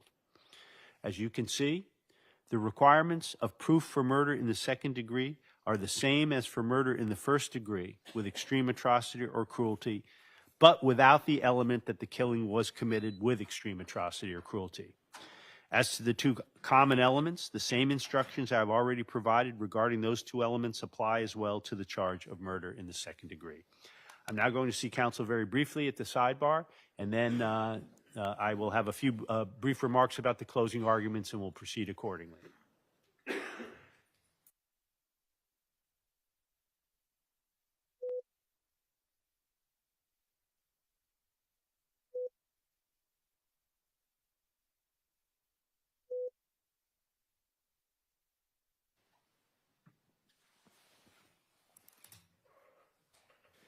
Jurors, why don't you stand up for a moment and stretch, shake out the cobwebs a little bit. I want to make sure that you are completely alert for the closing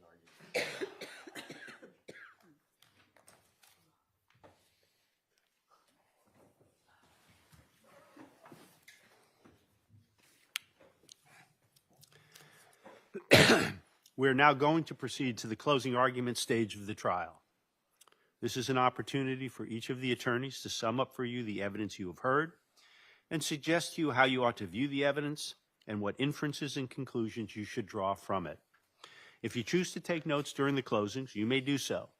If you do take notes, I suggest that you draw a line across your notebook page so that you are reminded that everything that appears below the line is not evidence and should not be considered as evidence by you. The attorneys will do their very best to accurately relate the testimony you have heard and the content of the exhibits that have been admitted into evidence. But if anything either attorney says conflicts with your view of the evidence, you are to disregard it, as it is your collective memory and view of the evidence that controls. Bear in mind as well that it is impermissible for either attorney to express any personal opinion about the evidence or about the credibility of any witness. I do not expect that either attorney will do so. But if either attorney uses any phraseology that might suggest that he is expressing some personal opinion, such as the words, "I think," you are to regard the comment as one solely suggesting how you should view the evidence, and not as an expression by the attorney of his personal opinion. Because the Commonwealth bears the burden of proving the charge it has brought against Ms. Church, Mr. Camilio, the prosecutor, went first at the opening statements phase of the trial, and he will go last now. So you will first hear from defense counsel, Mr. Norkunis, on behalf of the defendant, Judy Church. Mr. Norkunis, the floor is yours. Thank you, Judge. Good morning, ladies and gentlemen. I'm here now as we have come to that conclusion of the case. The judge said to you, each side gets to argue the evidence and tell me why their position is the correct position for you to present when you return a verdict in this particular case. You've heard from Attorney Scully, you've seen Ms. Morrissey. In this particular case, we represent Judy Church in these proceedings. Two issues, two words that we began the case with, and I think are important throughout. We talked about color and we talked about taste. We had some presentations relative to that, and I'll get to those in a moment with you. He, Leroy, did what he wanted and you don't tell him what to do. You just don't. This was Judy Church in a statement to the police when she was talking to Trooper Williams and she was talking to Detective Verney on November 14, 2020. Judy Church did not kill Leroy Fowler. Judy Church did not murder Leroy Fowler. Now, the court has set out for you the law that it gets applied in this particular case. I would just like to highlight as I'm beginning again what some of that is. The very foundation of our system of justice in which we operate. It's the bedrock of which our entire system is built. Reasonable doubt. This isn't just a technicality, and it's not just a slogan. It's a constitutional shield that protects the innocent and prevents the government from punishing without proof. The Commonwealth has the high burden to prove each and every element of the charged crime, in this particular case, murder, beyond a reasonable doubt, that is to a moral certainty. Those are powerful words. They're not just legal jargon. They are your mandate. They are your obligation. They're your community's protection against injustice in our system. Now, what that means is that at the end of the case, where we are, at the end of this trial, when you have the charge by the court and you are deliberating, if you think, you know what, maybe that's true. It might be true. And you have to vote not guilty. If you think it's possibly true, or probably true, your vote must be not guilty. If someone among you thinks it's likely true, even if very likely true, your vote still must be not guilty, because none of those standards, none of them, might be, could be, possibly, very likely, none of those meets the extraordinary burden of what beyond a reasonable doubt to a moral certainty means within our criminal justice system. Now, this case revolves around the relationship between Judy Church and the Leroy Fowler. And the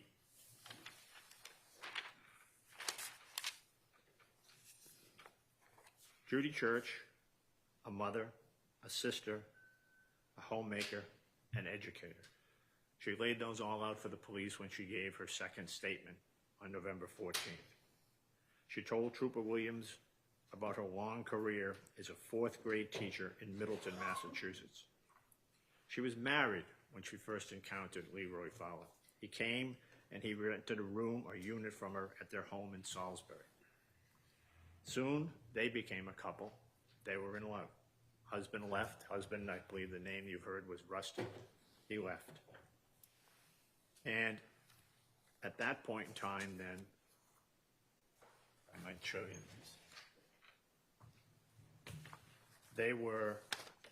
These have been introduced as exhibits in this particular case.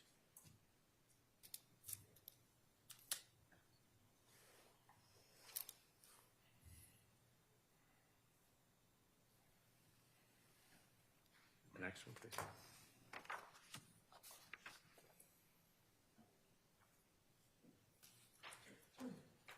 In 2012, then, Judy and Leroy set up a home, and they started to create a life together. Judy had financial security. She had the house. She had the full-time job. She was healthy, vibrant, and smart. Then they cruise along in that same mode. And then in 2016, 2017, someplace in that time frame, Leroy began a second relationship with a woman named Barbara Randall. Also about that time, and you have the medical records of Leroy here, he started having a number of medical issues. You have his medical records from 2016 to 2022. The health continued to spiral downwards up and through November 14th, 2022. And again, you'll have those available to you. You can see what they set out for you. Physically, at times he had chronic pain syndrome. He had a pacemaker. He had Achilles problems. He had stomach issues. Mentally, he had depression. The records show he had bipolar disorder and anxiety. And at that point in time, the evidence is being presented to you. He was not working. He was on perhaps Social Security disability, but he had no financial independence. And what also is indicated in there, he was polysubstance abuse issues. He was using cocaine. And an emerging issue, perhaps, with alcohol from some of the evidence that you've heard. At one point in time, Leroy had a temper, and at one point in time, he got into a physical altercation with Barbara Randall, and that was in the summer of 2022. Pulled her hair, threw her to the ground. Things were not getting better for Leroy at that time. He had some blackouts that had been reported, and and his position seemed to be getting physically worse. Over the years, as the couple progressed, Judy had bought 2 motorcycles for Leroy and a pickup truck. He did become dependent upon her as his principal source of income. But the actions of Leroy Fowler were somewhat consistent. You had heard from Michael Hawkins. Michael Hawkins told you that his mother was named Julie Hawkins, and Leroy had been living with them. Then at some point in time, when he had met Judy, Leroy moved out on Julie Hawkins and moved in with Judy Church. And then he would be, according to Michael Hawkins, come back for visits was the term that he had used. I would submit to you there would seem to be a particular pattern of the way Leroy Fowler was leading his life in terms of associations with women. And then he takes on a life of his own. His agenda was the agenda that he made as once he became, this 2017, I believe the evidence was from Barbara Randall, that he began an association with her. And it was an association where he went over a house, stayed there. You can believe they were living as a couple, and it's reasonable to infer from what you have heard. At the same time, he's still living with Judy Church. And at that point in time, and I think there was some indications from some of the evidence, obviously Judy Church was hurt. I'm assuming at some point in time, Barbara Randall was hurt. He's splitting his time between both. He's abusive, therefore, emotionally to both women at the same time. There is no particular, they show flashes of anger but they blame each other. Neither one of them is blaming. Text messages you have available to you is blaming the Leroy. They had even came out with nicknames for each other, and you heard those from the testimony here. I won't repeat those here today, but it denigrated to that situation. Again, the person that was causing all of this, they didn't share their anger at, they did it towards each other at that point in time. Judy would channel her anger at times, and you have a couple of the journals, they're undated, but she would journal her anger about what Leroy was doing, a way to get rid of your hostility without taking out any action against the person. She would put down what she saw and what was there. But Judy constantly expressed her love for Leroy, despite what was happening to her, and it does get angry at times. Tammy Carbone, Leroy's sister, testified she became friends with both women during this period of time. She testified Leroy did not have the means to pay for his own life, and he had his health problems. As previously mentioned, Leroy III, the son, was out trying to give some work to his father. I think he said he gave one construction job to them. The important aspect of that is he still could go out and do work. You heard about, through the statements of Judy Church, which we'll get to in a moment, to the police, that Leroy was doing work around their homes, that he was building, trying to build a floor underneath. He still had his, he was still active physically. Michael Hawkins took him to work on a grow facility for 3 days up in Vermont. And he was active as physically there as well. Get up there.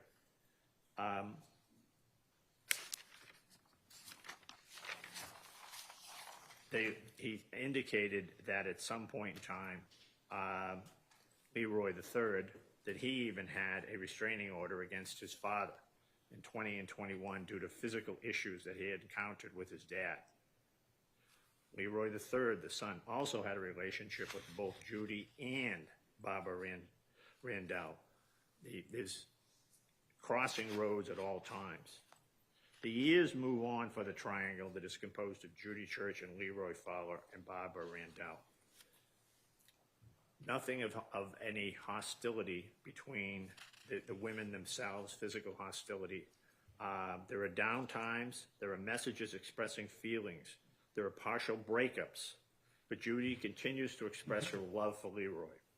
She gets very hurt, she indicates, when at one point in time, when she sees Barbara sitting on the back of a motorcycle that she bought for Leroy.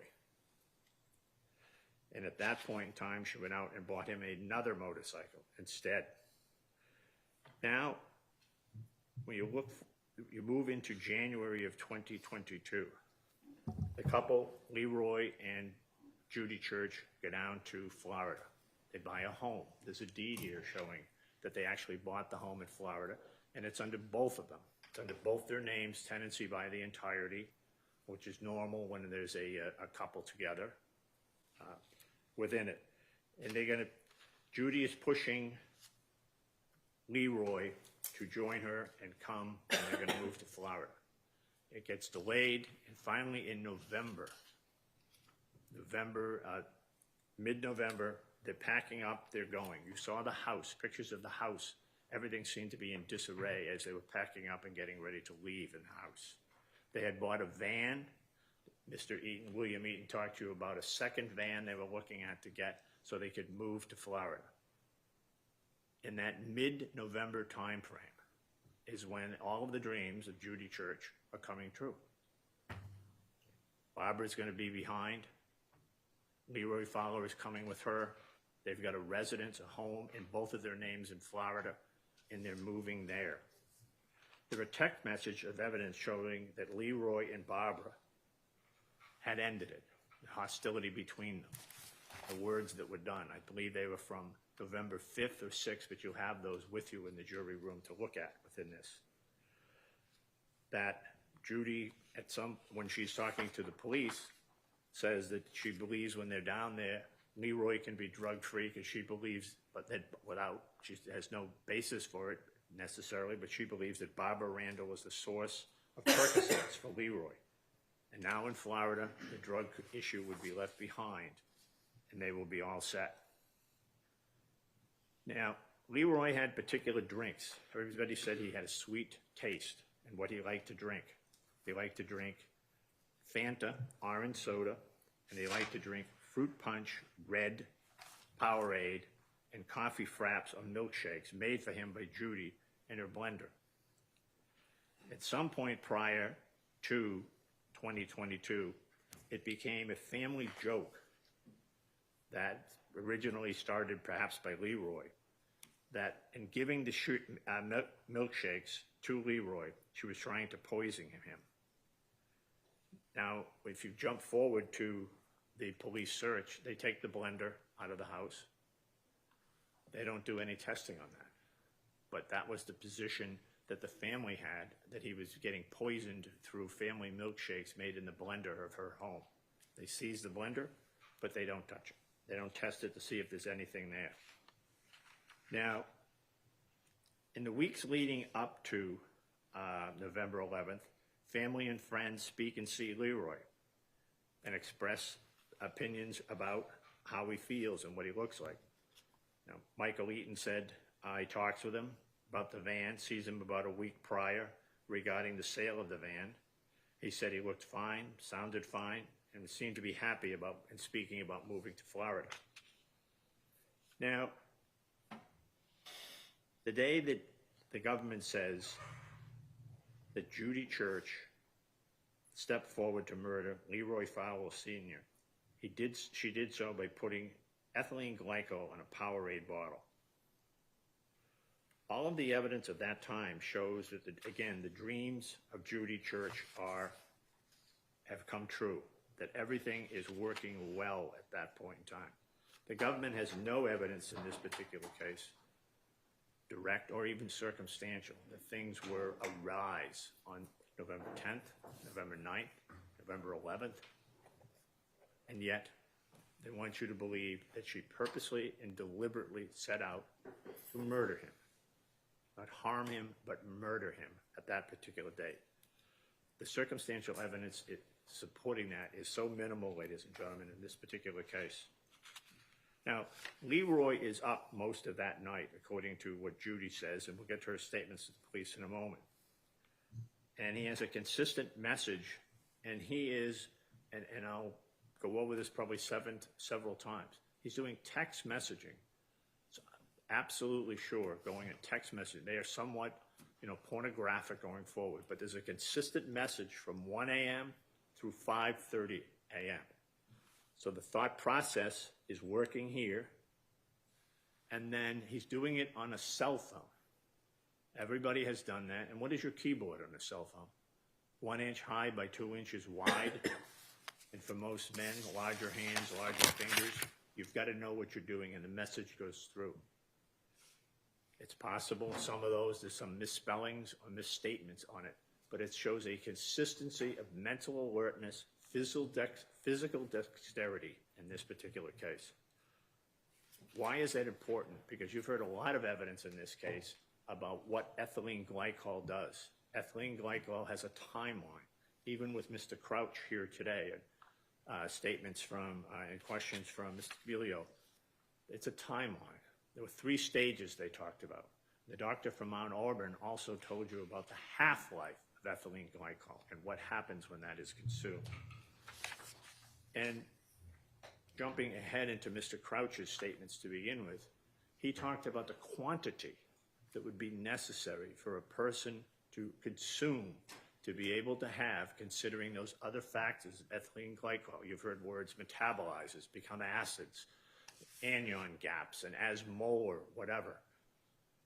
The ethylene glycol disappears, and that's the toxic substance come in, but it moves quickly through the system.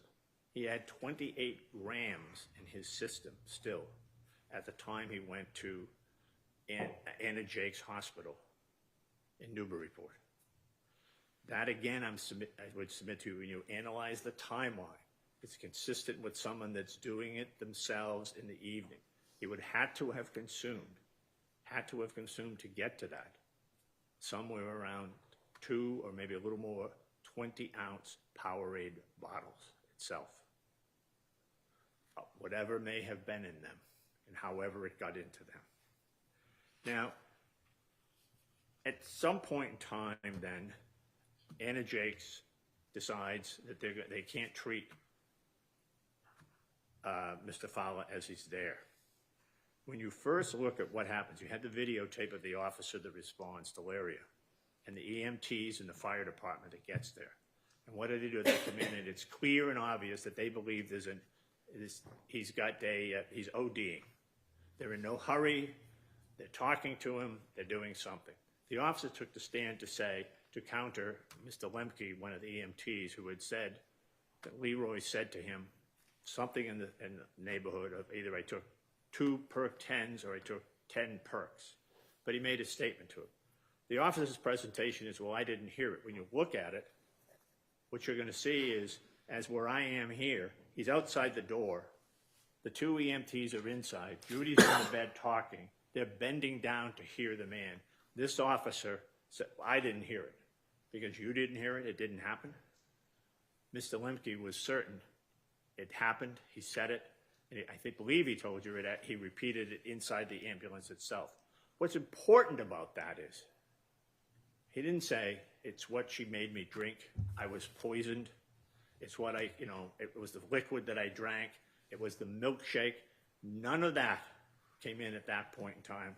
A critical stage of his life at that point, and he's not saying anything other than he believed it was something that he took on his own.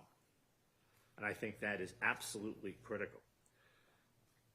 What happens after that is it seems to take on a life of its own, the investigation, not driven by investigators, but put together as the family believes that something happened because Leroy said over the years, I think Judy's poisoning me. Part of it also is you've heard about the timeline, and you've heard about what happens if you get to someone within who has ethylene glycol poisoning, and you get to them within a reasoned period of time. Maybe they're going to be pretty good. He sits in Anna Jake's 12 hours, I think it was what the nurse said. And then at some point in time, he gets moved to Mount Auburn. Mount Auburn decides they cannot do it. They do a dialysis, but they can't really help him anymore.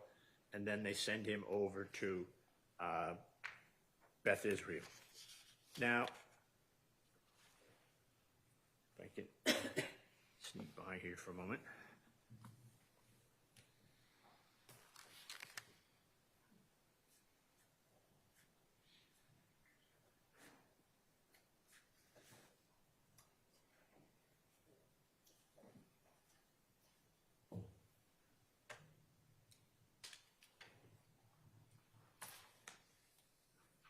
Within the records you're going to see of Beth Israel Hospital itself, and you'll have those with you and be able to read them. There is the statement that I had the ME read to you, in which the doctors treating him, the team treating him, said this is an unusual case. There is an issue relative to whether he actually has ethylene glycol poisoning or what is causing his death. He ultimately dies of a stroke in this particular case. The family now gets together, the family, and what you have within that is you have Tammy Carbone, you have Leroy III, and you have Michael Hawkins all together and go to Mr. Eaton's house, and they call the police to come there. How unusual is that? The police are going to go talk to the family all collectively together at the house. As a result of that, the family tells them about the joke. She's been poisoning me. They figure, that's it. We know what we've got. Let's go. Off they go to speak to Judy Church herself.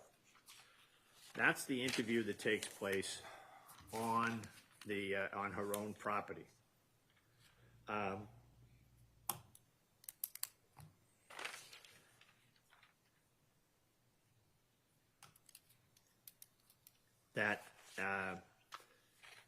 She meets with them. You have the video. You're able to see that. She's not expecting the police. She comes home with a pizza. She's genuinely concerned and afraid when they tell her, why are you here? And she believes they're going to tell her that Leroy has died. And she's upset relative to that. And they say they're there to investigate what has happened to them. I believe it's Trooper Williams who tries to assuage her emotional state and say what we're trying to do is just find out how this came about, what happened relative to this. She tears up several times in talking about him, walks the police around, takes them to where he had been working again, she said, that week, and what he had been doing. I think she said he was trying to replace a floor at that point in time, in the house, in the cottage that was behind the house that they had. Now, there's a second interview done with Judy. And when that second interview is being conducted, they are also at that point in time conducting a search of Judy Church's home.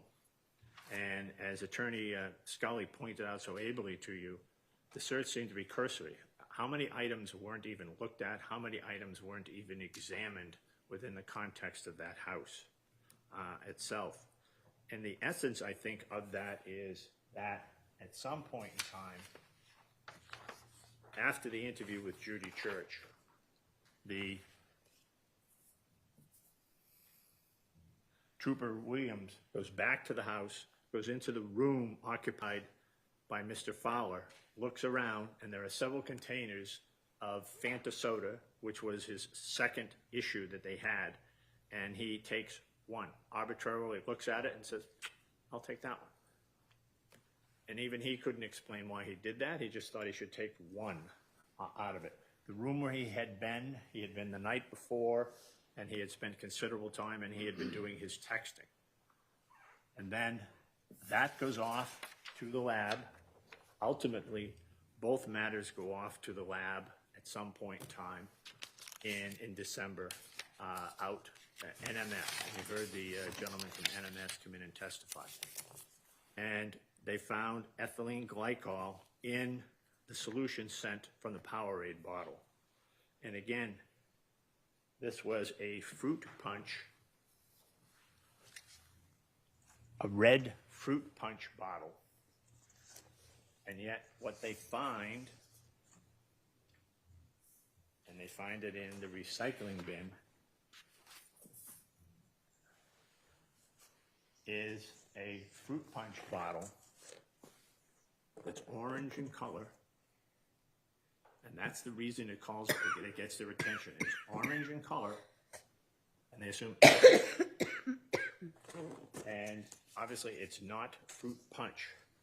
And again, as we had said to you before, and we have repeated throughout, color and taste are two huge criteria for anybody. Anything you pick up, you go, you get a glass of milk, and all of a sudden you take a light sip, and it's sour. I'm not drinking that. I'm sorry, I'm not doing that. You look at something, it's the wrong color. You've ordered a root beer. It comes and it's orange. What are you going to say? That's not my drink. You can't do that. If you are consistently over the years drinking a red drink, you're going to look for it to be red. If it's a different color, I would submit the average person isn't going to consume it. You don't know what that is. And as in relation to, did that particular item taste bitter to Leroy Fowler? Now again, the government chooses not to test for Beatrix. The NMS gentleman said, well, we don't do that because we don't advise it to be done. Apparently it's a test, I don't know, costly or whatever. We had it done on behalf of Judy Church. We found a lab that would do that, and they did it. NMS certainly could have had the same capabilities or have done that. It certainly leads an investigation into why would this happen? Why would someone with that? A number of the witnesses at the request of Mr. Camilio said, well, statistics show people are still doing it. If people are self-bent on hurting themselves, yes, they could still do that.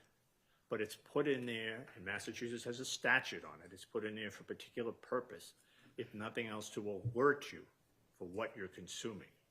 So the color and the taste are wrong in the bottles that they find where the ethylene glycol is there. Interestingly enough, the other bottles they pull out of Powerade, they don't do any testing on. Why? We don't really know at that point in time. Now, while all of that is happening, Judy goes in and gives a statement to the police.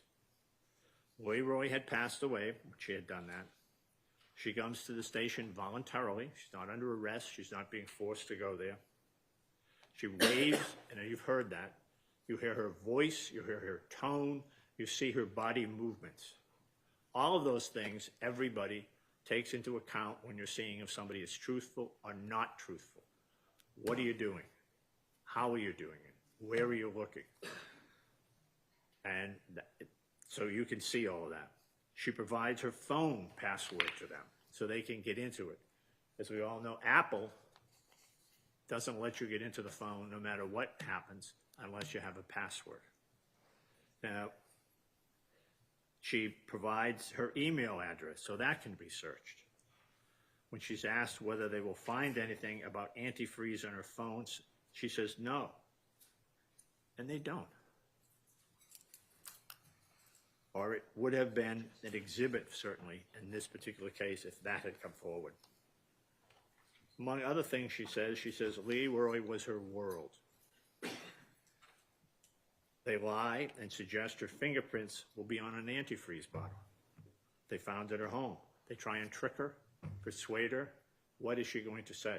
For an hour and a half, she's there and talking. They didn't find any antifreeze at the house. They never found antifreeze at the house. So I'll get to discuss with you in a minute. They never found a source for it, for whatever the ethylene glycol was that's in that Powerade bottle. But they're trying to trick her, but she's being truthful. And she confidently says her prints won't be found on it. They don't have it, and they don't. And interestingly enough, of the Powerade bottle that's here in this particular case, we've heard much about DNA and what's found on DNA on that, which I'll get to in a moment. There's no fingerprints of Judy on that. It's in the recycling bin. You would expect it probably would have been. But nothing. They don't find that on there. Now,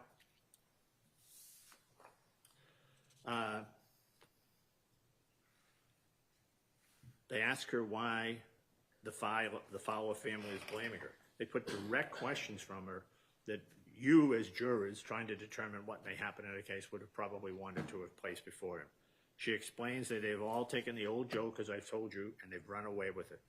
She tells the police that they're all putting the blame on her, but it isn't her. She repeatedly says, I did not kill that man. I love that man. Now, you can ask yourself, if Judy did poison Leroy, then why would she joke about it with Tammy while he was in the hospital? I remember there was LOL, laugh out loud. I'm going to bring him a poison milkshake. And Tammy says, maybe I'll bring him one too on that. And remember, she's a very smart lady. They bluff, the police bluff, and they try and, what if we test the Ninja machine, the blender? She says, go ahead. They do take it. It's in the photos you saw of what was taken by the search. And they never test it. So they're challenging her left and right, and she is 100% successful. After an hour and a half of intense grilling by 2 officers, she has stayed with her description of what took place and why it took place. Now, in the DNA itself, as to the significance of that in this particular case, you've heard about transfer, secondary transfer. I've touched that rail several times throughout this trial. My DNA could go home with some of you who've reached over and touched that yourselves on it. The issue about a cap, you know,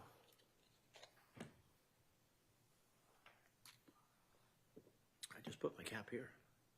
Wasn't that going to pick up DNA? The issue is, why would it be on the lip? Now I'm going to put the cap back in the bottle, as most people do. If you haven't finished it in one, you always put the cap back on. Take it off again, I put it on something else. I put it back on. Transfer. Whatever DNA was there is now on the lip of that bottle.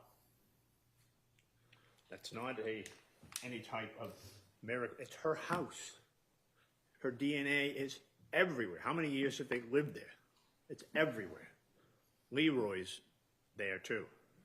Now, was Leroy's not on the lip of the bottle? So the only person that was drinking ethylene glycol was Judy? No, that was a transfer issue. The other aspect you can see many times, people will take a slug of the water. You might do this. You might touch someone after that. I've done this. You've got my DNA. There's no way that that DNA has any evidence of any merit whatsoever in this particular case. I think, and I would submit to you, again, the issue within the context of this case, it's circumstantial evidence. Circumstantial evidence, I would submit to you, is never going to show you proof beyond a reasonable doubt on the most serious charge we have in our judicial system. There is nothing here that would put that together. Well, the first thing you would need is, if the government is correct, You need a motive. Why am I going to kill you, would say Judy. Why is Judy Church on November 11th, 2022, want to murder? Not harm, not kick, not incapacitate, murder Leroy Fowler. Well, wait. Barbara's going to be left behind. That could be a reason. Maybe he was going with Barbara. No, wait.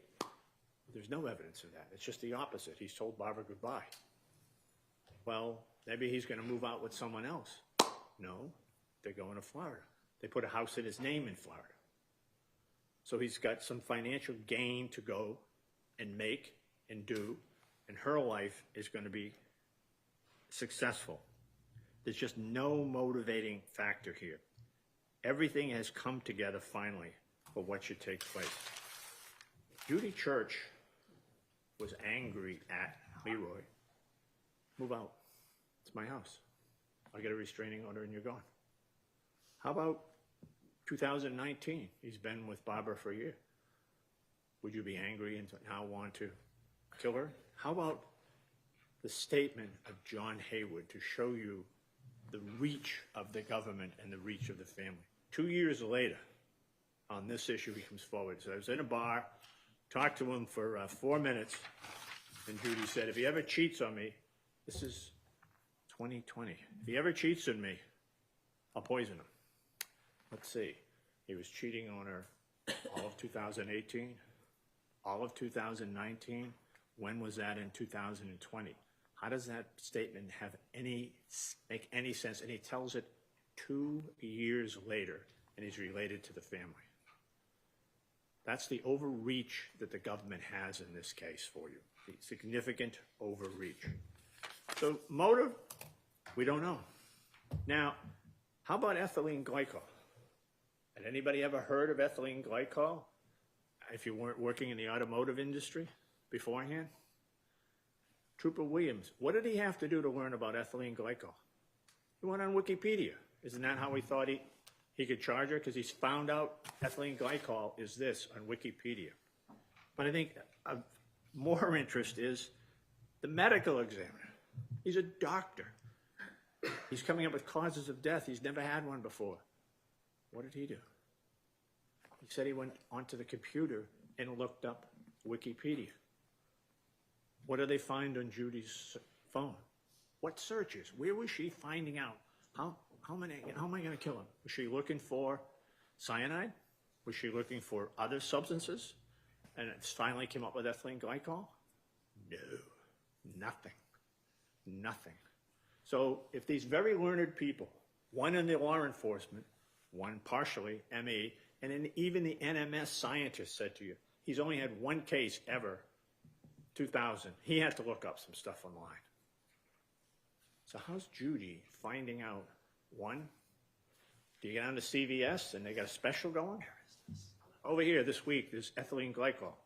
Maybe it's Market Basket. Where do you get it? Do you get it pure or do you get it with Beatrix in it? How would you get Beatrix to put it in if you didn't do that?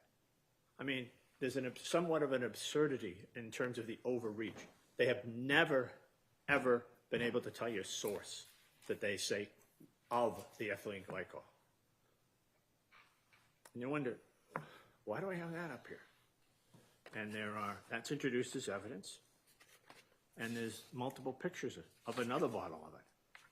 Because this is what they originally thought it was. This has no merit as evidence whatsoever in this case, except it was found in the kitchen of the house. None. It's not this. That's the type of distraction that's ongoing here. You're probably looking at this since I started giving this speech. What is he going to do with that? Why is that there? Because it has no value whatsoever. But it's to try and convince you that someplace in that house, she must have had something like this. We just never found it. But it's not there. So we don't have a motive. We don't have any planning. We don't have any ability to pick up whatever it is that's supposed to be there on the most serious charge of our judicial system as to why this lady would have done that. Now,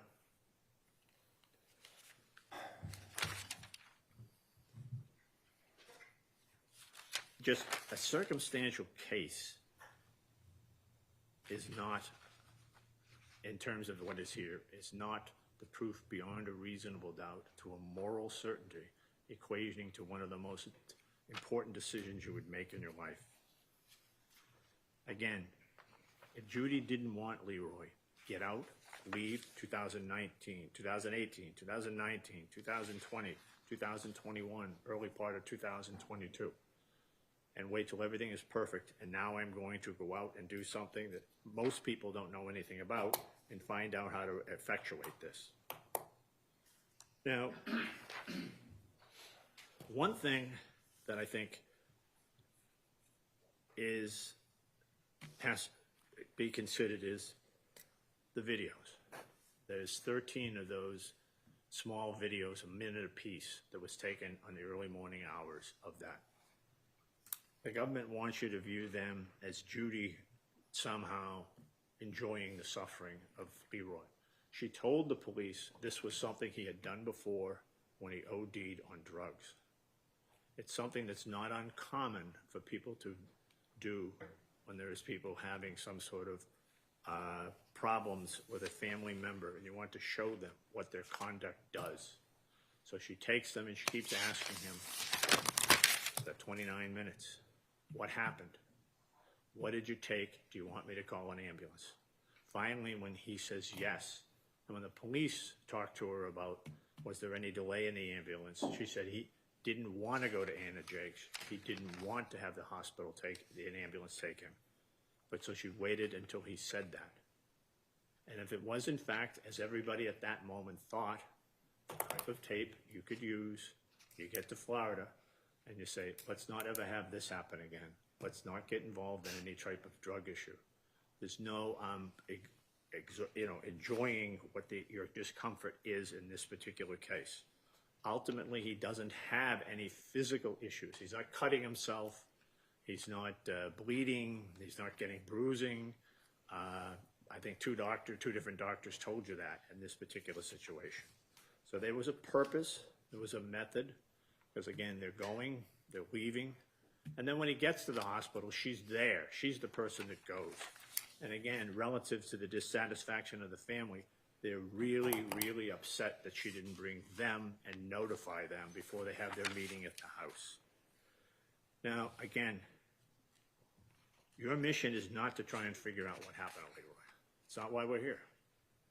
You have only one function, and that is to determine whether the prosecution has proven its case against Judy Church beyond a reasonable doubt as to each and every element. Again, it's not a maybe, it's not a probability, it's not a possibility, it's to a moral certainty. And remember, this case is loaded with reasonable doubt, pieces of the puzzle. Mr. Scully, Attorney Scully told you about that when we began. It's like a puzzle. And the government is trying to fit all the pieces in, but they're trying to put some square pieces into round holes, and they don't fit in what we have here. Now, it's impossible to think that Leroy Fowler wouldn't have noticed the color. It's bright orange on those as I've displayed those to you. It's impossible to think that he was drinking was not his usual red fruit punch. It's impossible to ignore the bittering agent we would submit to you that's in there. When asked why the prosecution didn't test for it, Sergeant Williams didn't have a good explanation, really. He relied on a Google search about it. They did test for fingerprints, none found. They did test for DNA. We've gone over that relative to this. They generated 5 profiles. What does that really mean? The search of Judy's house was totally unorganized and centered only on one thing. She did it. We don't really have to look for anything else. Let's go.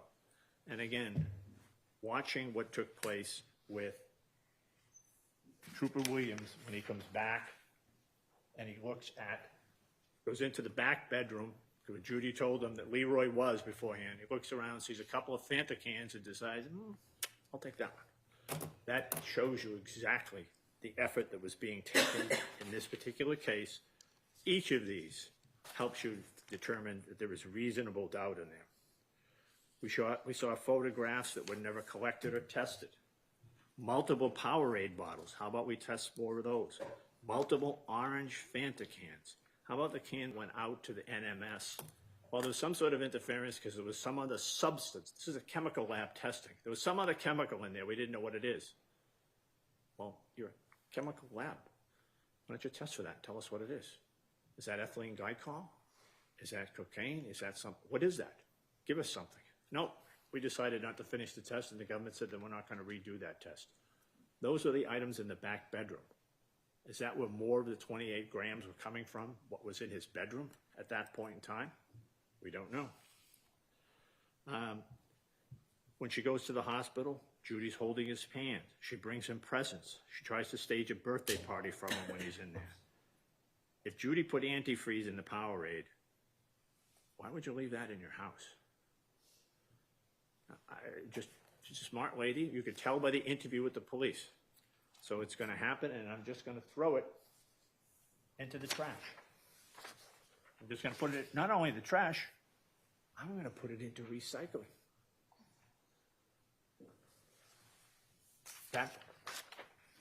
There's no, in that context, ladies and gentlemen, again, it shows you the reasonable doubt, the circumstantial evidence that is an overreach in this case.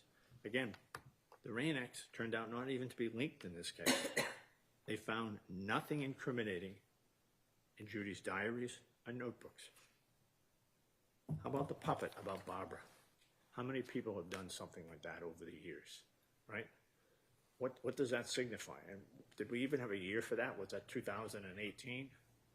And that meant in 2022, 4 years later, she would want to murder Leroy?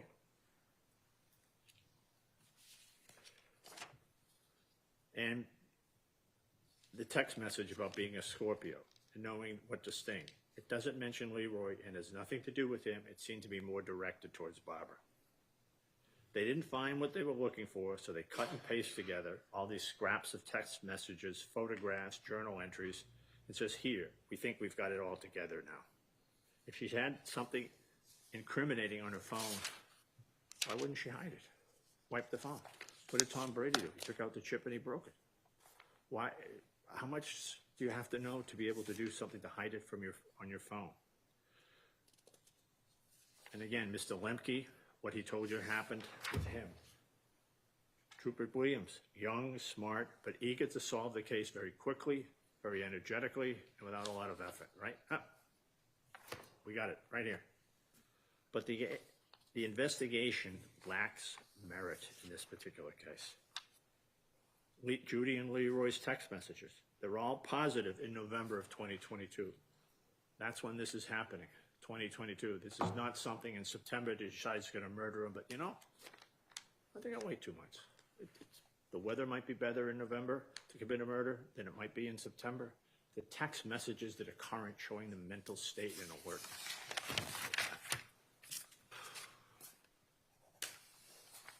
Leroy's texting, again, I've told you that.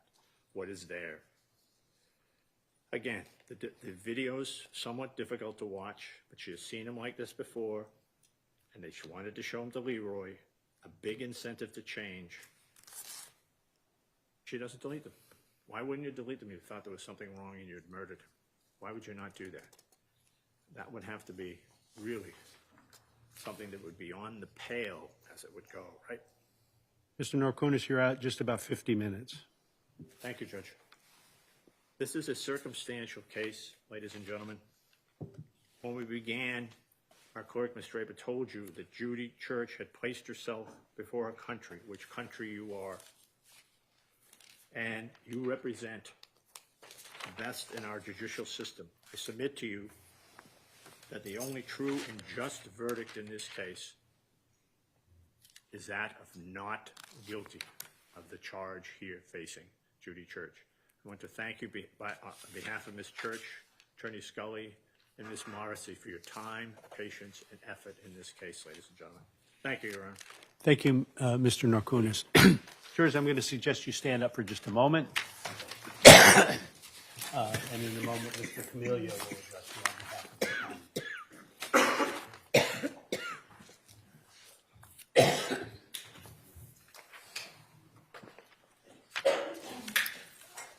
Can you confirm with Mr. Camillo regarding? Sure.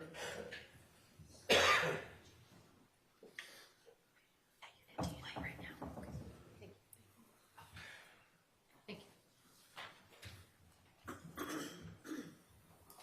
You'll know.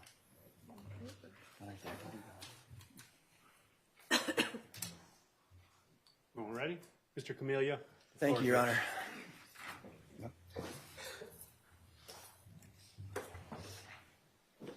If you see those two cunts that live in the cottage, tell them I have words.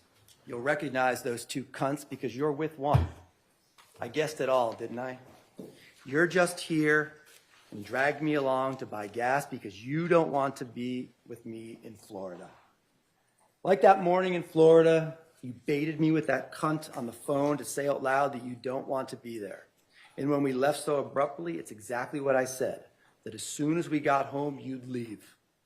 And you did just that, even though you promised otherwise. If you don't want to go back to Florida, just say so. If you and I are done, just say so. I'm not going to fork over another penny for you to fuck me over ever again. Because I know that you'll just still drag that skank bitch back with us. You keep complaining about the cold and that you want to go home. I want to be in Florida. You only want to be in Florida or anywhere else with my money. Obviously, I am not the one you want to be with because you fucked me over today too. I started the closing the same way I started the opening, with the words written by Judy Church, the first time in her notebooks and this time in the notes section of her phone. The Commonwealth can call witnesses, we can introduce evidence, we can talk about the science, but nobody can give you a better picture, nothing can give you a better picture of the nature of the toxic and dysfunctional relationship that existed between Judy Church and Leroy Fowler than the own words that come out of the pen of Judy Church. She's the one that describes that relationship using those vile words, which I've used during the course of this trial because they're important. In a courtroom, we don't pretend that words don't mean what they mean. We don't say the C word. We use the words that people actually say. In the defense, they won't say it because they know how vile it is. They know how angry it makes Miss Church look. They know how much she had to have hated Barbara Randall to use that word over and over and over again. She used it with her friends. She used it with Leroy. She used it with the police. The first time they show up at this house, at her house, not knowing a single thing about Leroy, not knowing a single thing about Judy Church, she says, oh yeah, she describes his other girlfriend as the cunt. This was not a healthy relationship. This relationship was toxic. Judy Church hated Barbara Randall. She hated that Leroy left her to go see Barbara. And it was a horrible thing, right? This is a horrible relationship. Leroy Fowler was doing horrible things, right? He treated Judy poorly. He treated Barb poorly. And Judy, she just hated it. He left her alone over and over and over again. Every time he left her to go to Barbara's house, what he was telling her, what he was saying to her was, you're not enough. You're not wanted. You're not loved. I need more than you can give me.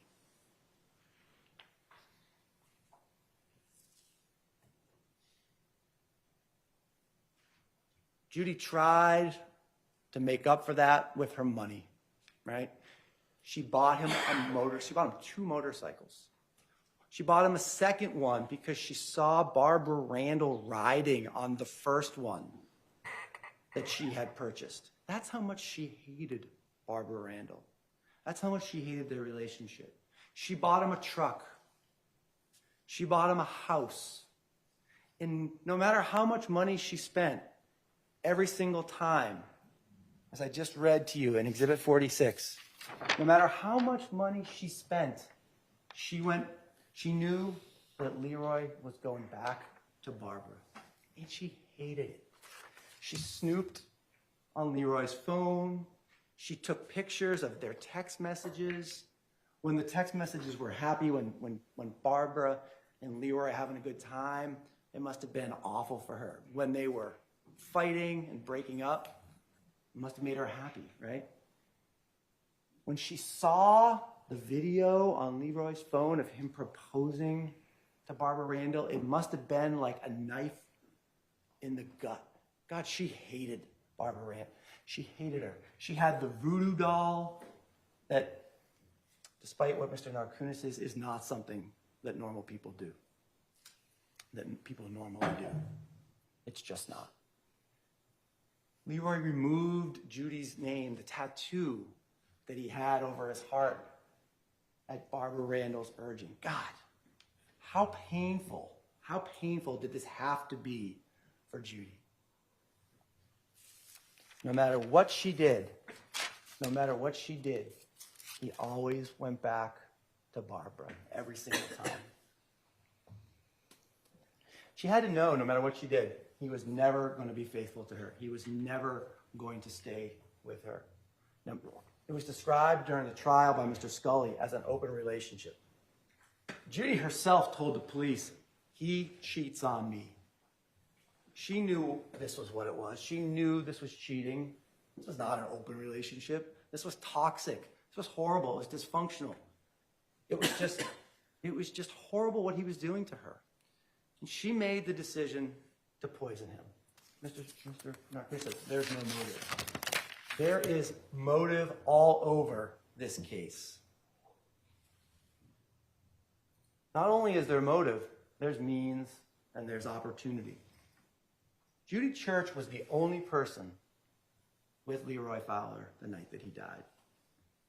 Leroy was a perfect victim of ethylene glycol poisoning.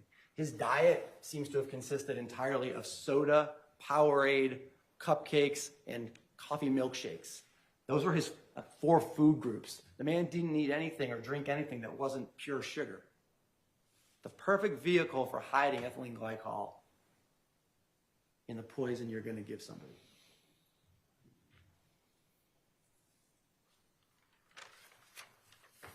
Now, if Judy and Leroy's toxic and dysfunctional relationship provided the motive, that night is the means and the opportunity. You heard from Dr. Shin and you heard from the medical examiner how quickly the ethylene glycol starts to poison you once it gets into your body. The only person that was there that night with Leroy was Judy Church. Now, Leroy knew enough to not drink ethylene glycol on his own, right? Leroy worked on cars, he worked on motorcycles all his life. Leroy knew how dangerous this stuff was. And Leroy liked cocaine, right? That's what Leroy was looking to do. Leroy was looking for cocaine. And Leroy was doing whatever it is that Leroy wanted to do. Now, what's the first sign on November 11th that something is amiss? Now, I'm not talking about Leroy's illness, but what I'm talking about is the 911 call. What does Judy say in the 911 call? Yes, 108 Central Ave. We need an ambulance. Hear what's going on there? I don't know. My boyfriend must have ingested something. My boyfriend must have ingested something. How did she know that he had ingested something? People only use the word ingest when they're talking about poison. No one says, I just ingested some water, or I just ingested my morning cup of coffee. You ingest poison. And Judy used that word because, not because she was admitting that she committed the crime, but because that's what was on her mind. She knew full well that he had ingested something. Now, the EMTs show up, and they don't know that he's ingested something. The first thing that they say to each other is, oh, maybe it's neurological, right? They take him to Anna Jakes. Anna Jakes doesn't know that he ingested something right away. They're still working. They're trying to figure out what happened to him. Doctors, nurses, nurse practitioners, they don't say, oh, yeah, he must have ingested something. No, only Judy Church says he must have ingested something, knowing full well that that's actually what happened. before the EMTs get there, there's the videos. Those videos are horrible. They are chilling. They are the best possible evidence of murder in the first degree with extreme atrocity and cruelty. Usually you have to rely on a medical examiner or a doctor or a witness to say, oh, the victim was suffering. You don't have to rely on any witness. You don't have to rely on any person who came in and testified. You get to see for yourself how much pain, how much agony, how bad it was for Mr. Fowler that morning. He can't stand. He can't get up no matter how many times he tries. He can't talk. He can't breathe. He is moaning in agony. What does Judy Church say to him? Are you having fun?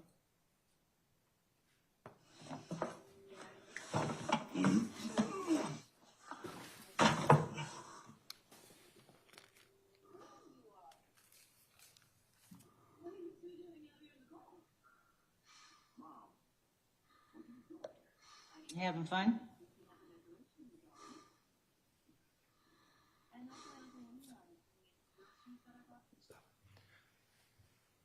If the person that someone loves is on the floor, unable to stand, unable to walk, unable to talk, you don't pull out your phone and you start videotaping. You call 911. For any of those things, you can't stand, you call 911. They can't talk, you call 911. They can't breathe, you call 911. Their stomach is like that, you call 911. He's got all of these things. And for a half an hour, she sits on that bed and she videotapes him. She tells the police she gave him a pillow, she gave him a blanket. It's not on the floor, nothing. The only thing that's on the floor is the dog bed.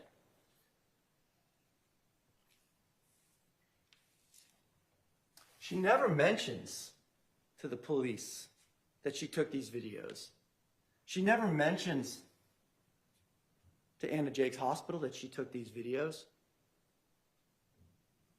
If you wanted someone to get better, if you wanted to help somebody, wouldn't that be the first thing that someone would show the police or someone would show the hospital? Hey, take a look. This is what he looked like. This is what he looked like for a half an hour. Maybe this will help you diagnose him. Maybe this will help you figure out what's wrong with him. In one of the more surreal moments of the trial yesterday, you heard Mr. Narkunis cross-examining the medical examiner. And he had the medical examiner agree that, yeah, if Mr. Fowler had gotten treatment sooner, maybe he could have lived. Who's the person responsible? Who is the person responsible for Mr. Fowler not getting immediate medical treatment? The defendant, Judy Church. She sat there in that house videotaping him for 30 minutes. She tells the police as early as 6:30 that morning he started to fall down. She told the hospital as early as 3:30 that morning he was falling down and that he couldn't stand up. Now, at some point, it had to become clear to her that explaining a dead body on the floor of her bedroom was not a good idea. She calls 911. She gets the chance to have her own narrative with the EMTs, with the police officers, with the firefighters that came. Oh yeah, perks. This is perks. I saw this before in 2019. There's no perks in his system. He never took any perks. She tells the police, oh, it's perks. There's no perks. There's none. They never find him. She tells them he had them. There's no evidence of that. Only her word.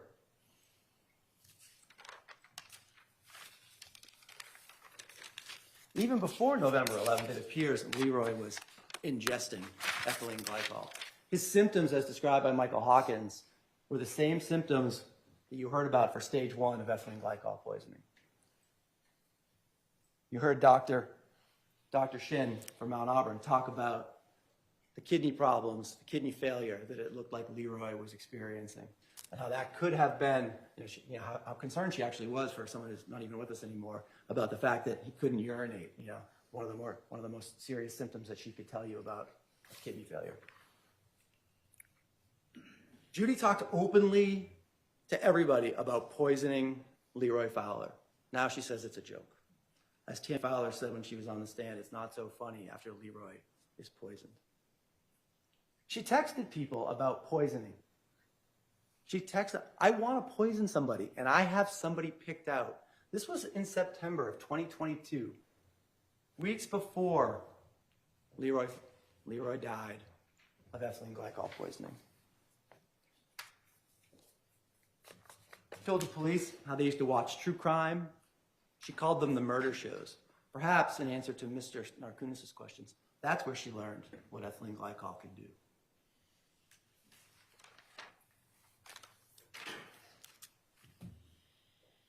During that first interview with the police, when did she show the most emotion? Not when talking about Leroy's condition, but when they mistake her for the other girlfriend, for the visiting girlfriend. She says, I'm not the visiting girlfriend.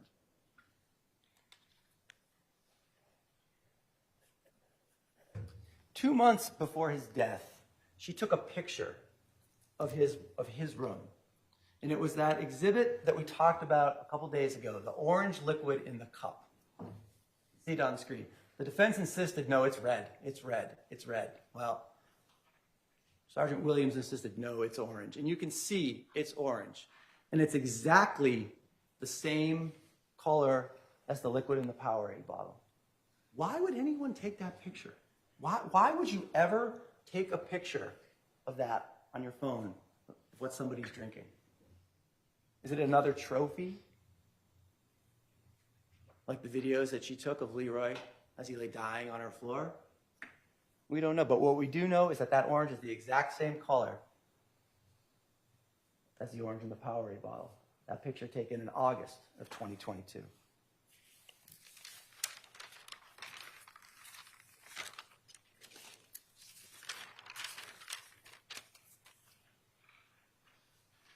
What else? The murder weapon, the Powerade bottle. It was found in her kitchen. It has her DNA on the mouth of the bottle, underneath the cap. That's not transfer. That did not sit in that recycling bin and pick up DNA underneath that cap.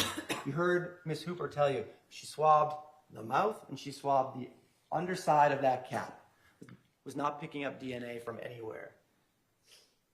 No matter, Mr. Leaken can tell you about transfer all he wants, but DNA really does come from touching things and drinking from things.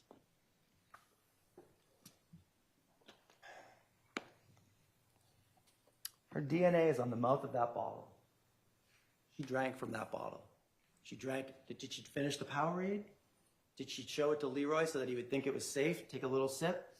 She tells the police actually that night when Leroy came to her bedroom, she thought he was dehydrated. She showed, yeah, I gave him something to drink.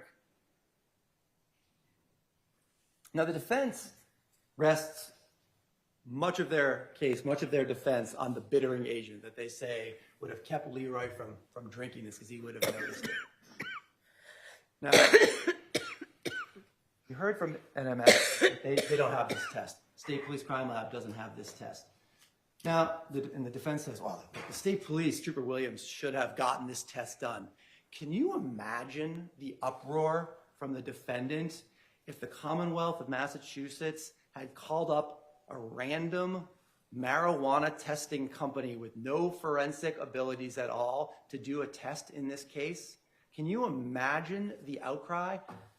Mass State Police call weed company testers to test evidence in a murder case.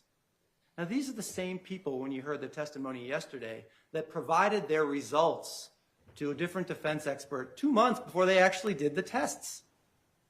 I think the less said about MCR labs, the better.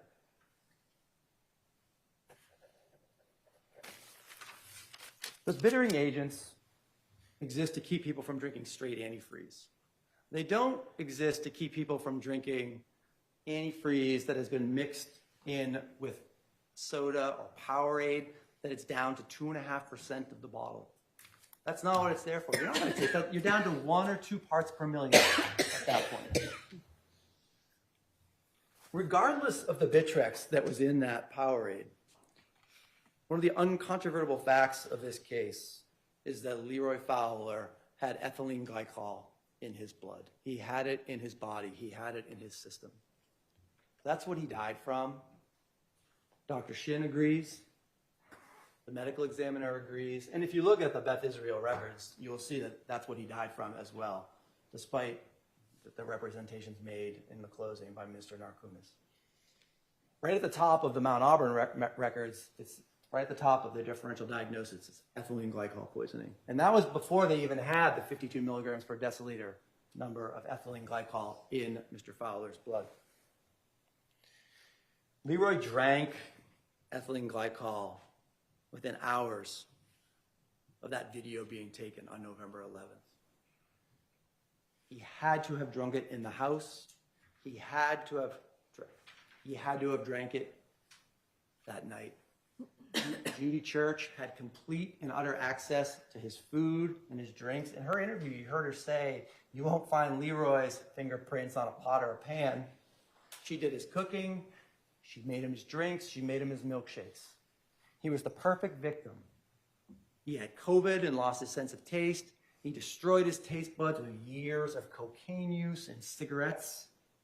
He was the perfect victim for an ethylene glycol poisoning murder. That is motive, means, and opportunity. Leroy didn't kill himself. If he had, the bottle of antifreeze would have been sitting in his bedroom, right? Someone shoots themselves, the gun falls to the ground. It's there underneath the body. Someone takes pills, you take a whole bottle of pills, the pill bottle is there. There's no antifreeze there. If he had been drinking that himself, just drink it, kill himself. No, there's absolutely no evidence of that. As Judy Church told the police numerous times, oh, Leroy thought far too highly of himself to kill himself. Not a single person came in here and gave a shred of evidence that suggested that Leroy Fowler was going to kill himself. Leroy Fowler liked his life. He liked having Judy buy him things. He liked being able to go to Barbara when he wanted to. He wasn't the one with the problem in this relationship. Judy was. Now, a few minutes, well, that's actually been a long time now. Almost an hour and a half ago, the judge explained to you the elements of first-degree murder, the two theories that the Commonwealth is proceeding under, premeditation and extreme atrocity and cruelty. Now, with respect to premeditation, there are a few things in the world when you're going to kill somebody that require more premeditation than taking a poison and adding it to someone's drink. The very definition of having to think about what you're doing, unscrewing the cap, pouring it in, making sure that they drink it. And as for the extreme atrocity and cruelty, that video provides all the evidence that anyone would ever need to know that this murder was committed with extreme atrocity and cruelty.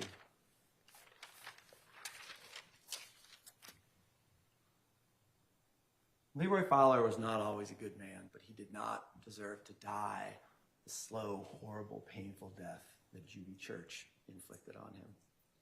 All that she had to do was leave. All that she had to do really was kick him out. He didn't have a house. He didn't have any money. It all came from her. But she couldn't do that, right? Because she couldn't let go of this competition that she had with Barbara.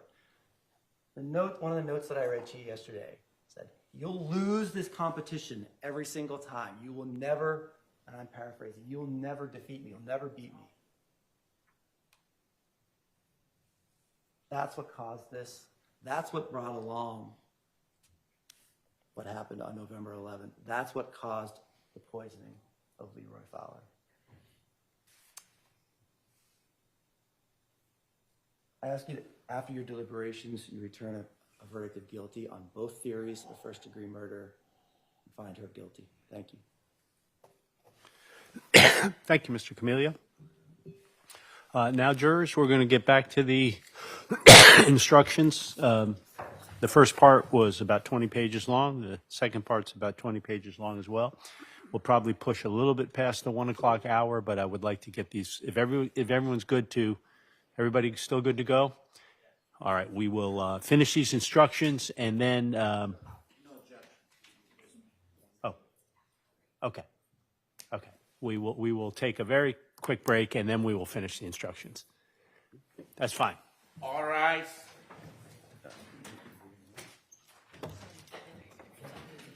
I got carried away.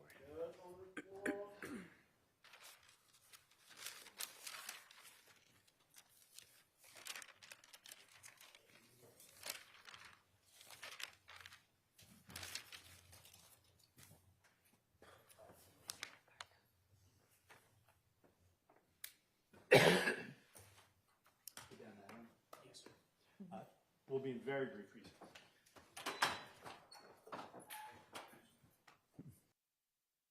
Be seated, silence all cell phones. We're back on the record with case on trial. Jurors are coming in.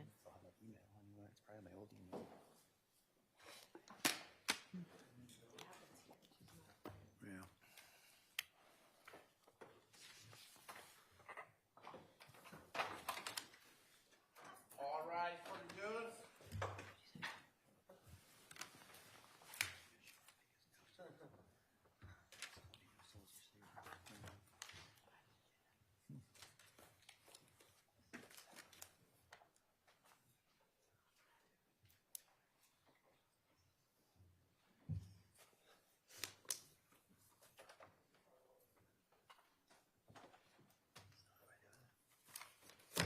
Be seated.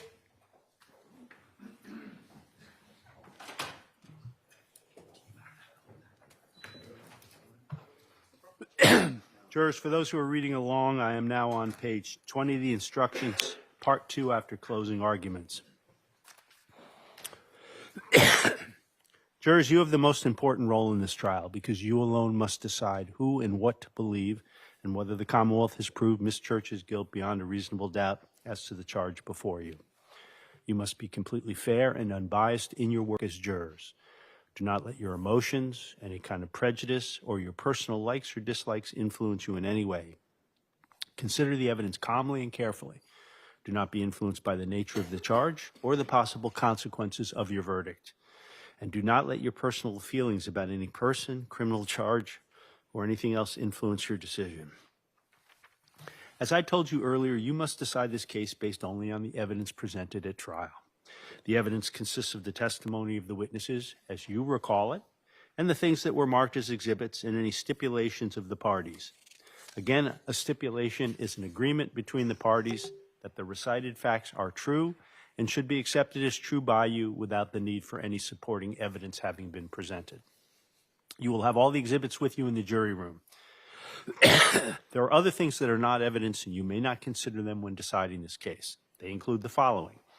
The fact that Ms. Church has been indicted or charged in this case is not evidence. Questions that a lawyer asked of a witness are not evidence. Only the answers are evidence. For example, if a lawyer asked, "Wasn't it raining outside?" and the witness answered no, or said, "Well, it was cloudy," the question is not evidence that it was raining.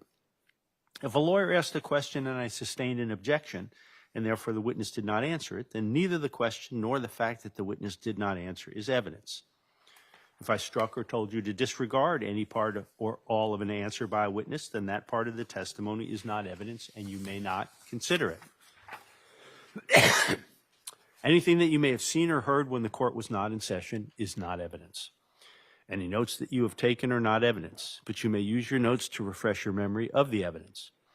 As for the opening statements and the closing arguments, while you may consider them in assessing the evidence you have heard and in deciding what facts to find and conclusions to reach, I remind you that they are not themselves evidence. Your role in this case is the most important one because you and you alone will determine what the facts are. In a sense, you are judges when you do that. You are the sole judges of the facts. It does not matter what I or the lawyers think the facts are. All that matters is what you find the facts to be. Consequently, you should draw no inferences, favorable or unfavorable, to either side because of anything that I, as the judge, may have said or done during the trial of this case. If you think that during the course of the trial I made certain rulings that suggested how I felt the case was going, or how any issue of fact should be resolved, or how you should find the facts, then you are to ignore such belief because I did not intend to do so. I have no view of the facts of this case. Again, it is you and you alone who must decide the facts of this case, and you must do so free from interference from anyone, me included. You alone will determine the weight and the effect and the value of the evidence and the credibility, that is the believability of the witnesses. Once you make those determinations of fact, it is then your duty to apply those facts to the law as I now give it to you. In deciding what the facts are, you all have certain tools available to you. The primary ones are your own common sense, good judgment, and general life experiences. Evidence can come in different forms. The primary ones are testimony by witnesses about what they saw, heard, did, or experienced, and tangible items such as documents or photographs that were marked as exhibits. Some evidence proves a fact directly. For example, if a witness testifies that she saw and felt it raining outside before she came into the courthouse, then that is direct evidence that it was raining. Some evidence proves a fact indirectly. That is also what is known as circumstantial evidence. For example, let's say a witness testifies that he saw someone come into the courthouse wearing a wet raincoat and shaking water off an umbrella. That is indirect evidence that, if you believe it, might lead you to conclude that it was raining outside, even though the witness did not see, hear, or feel the rain. This kind of indirect evidence does not directly prove that something is true, but it is evidence from which you could logically conclude that it is. We call this drawing an inference. We all draw inferences every day. We take some information that we know, we apply our intelligence and common sense, and then we reach a conclusion. But inferences must be based on facts. They can't just be guesses that you make when you're not sure about something. Sometimes you can draw more than one inference. You have to decide which inferences are reasonable and which seems more reasonable to you. It makes no difference whether evidence is direct or indirect. The Commonwealth may be able to prove a criminal charge with direct evidence, indirect evidence, or a combination of both. A very important part of your job as jurors is to decide who and what to believe. You may believe everything a witness says, part of it, or none of it. Sometimes people do not tell the truth. You must decide whether a witness was being truthful or was deliberately lying. If you conclude that a witness lied to you about something, then of course you should not believe that part of the testimony. You may also decide, or not, that such a lie causes you to disbelieve other testimony by the witness. Sometimes people make an honest mistake. You must also decide whether a witness testified accurately or whether the witness may have gotten something wrong without meaning to do so. A witness may recall seeing or hearing something but actually be mistaken. For example, a witness might not have paid close attention or might have misunderstood what was happening, or a witness's memory of what happened could be incorrect. If you conclude that a witness tried to be truthful, but that some part of the person's testimony was not accurate, then you should not consider the inaccurate testimony. You may also decide, or not, that such mistaken or inaccurate testimony causes you to disbelieve other testimony by the witness. How do you decide whether you believe particular statements by a witness? Ask yourself, did the testimony seem reasonable or probable? Did the witness have a good chance to observe what happened? How much attention did the witness pay? Does the witness's memory seem accurate? Was the witness's testimony consistent with other evidence or instead contradicted by other evidence? How did the witness behave and answer questions?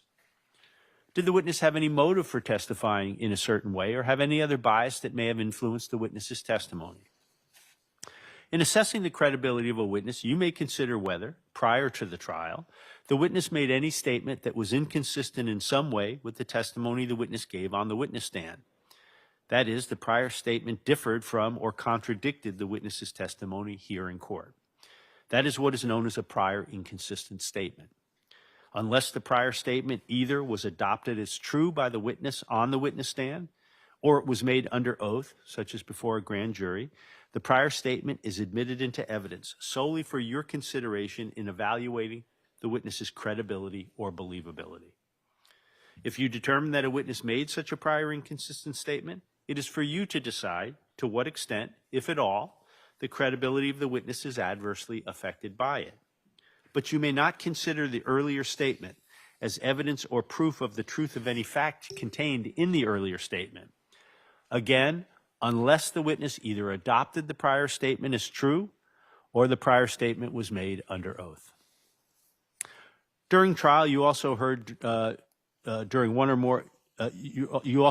or more witnesses testify to making some statement at an earlier time that you might find was consistent with or similar to some aspect of the person's trial testimony. That is what is known as a prior consistent statement. Normally, under our rules of evidence, you may not consider any statement that a witness made in the past which is similar to that witness's testimony at trial. That rule rests in part on our common experience that saying something repeatedly does not necessarily make it any more or less true. But we make an exception to that rule where there has been a suggestion that a witness may have recently contrived their testimony. In determining how reliable a witness is who has been accused of recently inventing their testimony, you may consider any earlier statements that the witness made which are consistent with the person's present testimony. It is for you to say how important the consistency is, depending on when any earlier statement was made and any other circumstances that you consider significant.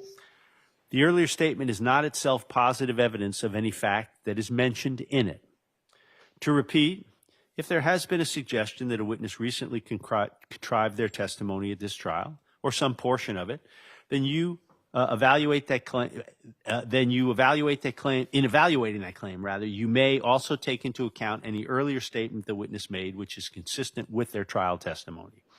The prior statement is relevant only as to the witness's credibility, and you may not take it as proof of any fact contained in it. You should evaluate the testimony of a police officer or someone else who works for a law enforcement agency in the same way you would evaluate anyone's testimony. You must not automatically believe or disbelieve a witness just because the person is a police officer or works in some law enforcement capacity. I want to repeat an instruction I gave twice during the course of the trial with respect to statements that were attributed to the deceased, Mr. Fowler. One was a statement that Tammy Carbone testified she heard the defendant, Ms. Church, make, in which the defendant purportedly related a statement that Mr. Fowler had made to her. A different witness, Michael Hawkins, testified about the other statement, which he related that Mr. Fowler made to him directly. I want to emphasize to you once again, as I did in my earlier instructions, that it is entirely up to you to decide whether and to what extent you credit any testimony regarding purported statements by Mr. Fowler.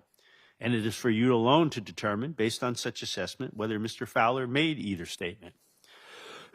But if you do find that Mr. Fowler made either or both of the statements in question, you must bear in mind that those statements were admitted for a limited purpose, and you must confine your consideration of the statements to that specific purpose. The statements were admitted as evidence of Mr. Fowler's state of mind prior to his death. You may consider Mr. Fowler's state of mind in assessing whether or not he ingested ethylene glycol knowingly and intentionally. But you may not consider either statement for the truth of Mr. Fowler's stated belief regarding the defendant, Ms. Church, or her conduct or intentions. That would be an impermissible and forbidden use of that evidence, and it would be unfair to Ms. Church. Most of the testimony during the trial came from witnesses who saw or heard something. Several witnesses, however, such as the medical examiner, told you about opinions or conclusions they reached based on some special training or experience. We often refer to such testimony as expert testimony. But even if a witness has some special training or experience, that does not necessarily make the witness's testimony any more believable or important than other testimony or exhibits.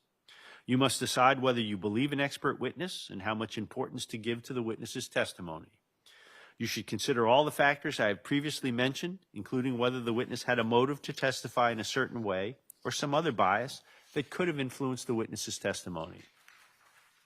In addition, as you evaluate an expert witness's opinions or conclusions, you should also ask, was the witness's testimony supported by the facts of this case, as you find those facts to be? Did the witness use guesswork or assumptions that you do not find to be convincing or are not consistent with the facts, as you have found the facts? Did the witness have sufficient education or experience?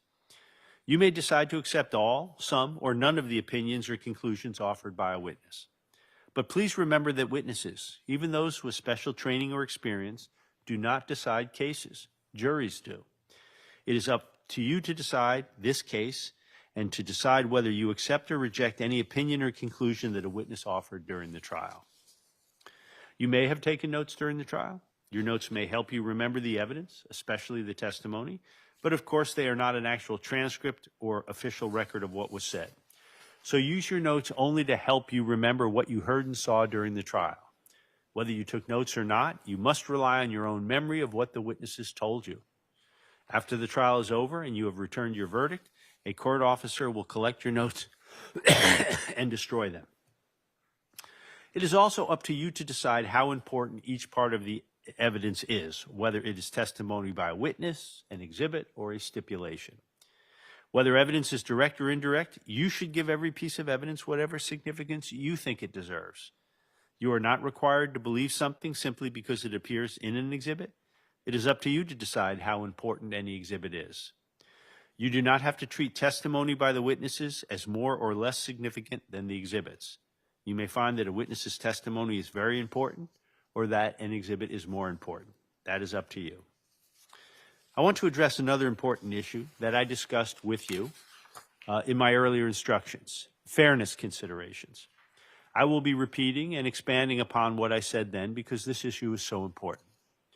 Each of you has taken an oath and promised to be fair. I am sure that you want to be fair, but that is not always easy. Part of being fair is being willing to examine your decision-making process to be sure you base your decision as jurors only on the evidence and the law. One difficulty comes from our own built-in expectations and assumptions. They exist even if we are not aware of them. We all have them simply because we are human. They affect our actions and decisions without us even realizing it. You may have heard this called implicit or unconscious bias, and that is what I am talking about. We judges have the same problem as everyone else, so let me share a few strategies that we have found useful. These strategies will help you make sure you decide this case based only on a careful examination of the evidence and on the legal rules I've explained to you. First, slow down. Do not rush to a decision. Take time to consider all the evidence. Quick decisions are more likely to reflect stereotypes or assumptions about people that we may not even be aware of. Second, as you start to draw conclusions, consider not only the evidence that supports your conclusions, but also think carefully about any evidence that undermines or weakens those conclusions. Third, as you think about the people involved in this case, ask yourself, would my decision be different if the people were different? For example, what if the people involved were in different social or economic groups, or had different occupations, or had different ages, genders, gender identities, or sexual orientations, or came from different racial or ethnic backgrounds? Fourth, listen to one another. Other jurors may have different points of view. If so, they may help you make sure you are focusing on the facts. Of course, other jurors could be influenced by their own unstated assumptions, so don't hesitate to share your views. You should participate actively, particularly if you think the other jurors are overlooking or undervaluing evidence you think is important. When you explain your thoughts to other jurors, you help everyone focus on the evidence. If you do these things, then you will do your part to reach a decision that is as fair as humanly possible. That is your responsibility as jurors. I'm now going to give you some instructions about how to conduct your deliberations. First of all, you must keep your deliberations secret. You should not tell anyone outside the jury room, not even me, anything about them. For example, please do not tell me or anyone else the results of any votes you may have taken before you all agree on your verdict. You must not tell anyone how your discussions are going or what any jurors said. If you need to communicate with me before you reach your verdict, you should send me a written note in a form you all agree on. It must be signed by your foreperson. I will discuss your note with the lawyers. Then I will either send you a response in writing or bring you into the courtroom and respond to you in person. If you do send me a note, it should not mention any votes you may have taken or anything else about your deliberations. Do not talk about the case unless all of you are present and no one else is in the room. If one of you needs to leave for a moment, the rest of you should stop deliberating until that juror returns. If we break for the day before you reach your verdict, you must not communicate with other jurors about the case until the next court day and only after we gather in the courtroom and I ask you to resume your deliberations. As you work to decide this case and until I accept your verdict, you must not communicate with anyone about the case except each other. And you must not do any kind of research about this case. You may not do so in any way, including with an electronic device such as a cell phone or tablet. This also applies to the alternate jurors. You will be provided with a verdict form on which you will record your verdict, whatever it may be. There are several options on the verdict form in accordance with my instructions. The options are not guilty, guilty of first-degree murder on a theory of deliberate premeditation, guilty of first-degree murder on a theory of extreme atrocity or cruelty, and guilty of second-degree murder. Your foreperson will sign the completed verdict form and present it in open court when asked to do so. The law permits only 12 jurors to participate in deciding a criminal case. We started with 16 jurors. We chose 16 of you originally in case one or more of you got sick or had some other unexpected emergency. In a few minutes, our clerk will randomly select 4 of you to serve as our alternate jurors. The other 12 of you will work together to decide this case. If you are chosen as an alternate juror, your continuing service is still very important, and you must comply with all the rules I've given you. The alternate jurors will stay in another room from the deliberating jurors, and they must not discuss the case with anyone else or with each other. If we were to lose a deliberating juror because of some personal emergency or sickness, a replacement juror would be randomly selected from the 4 alternates and sent into the jury room.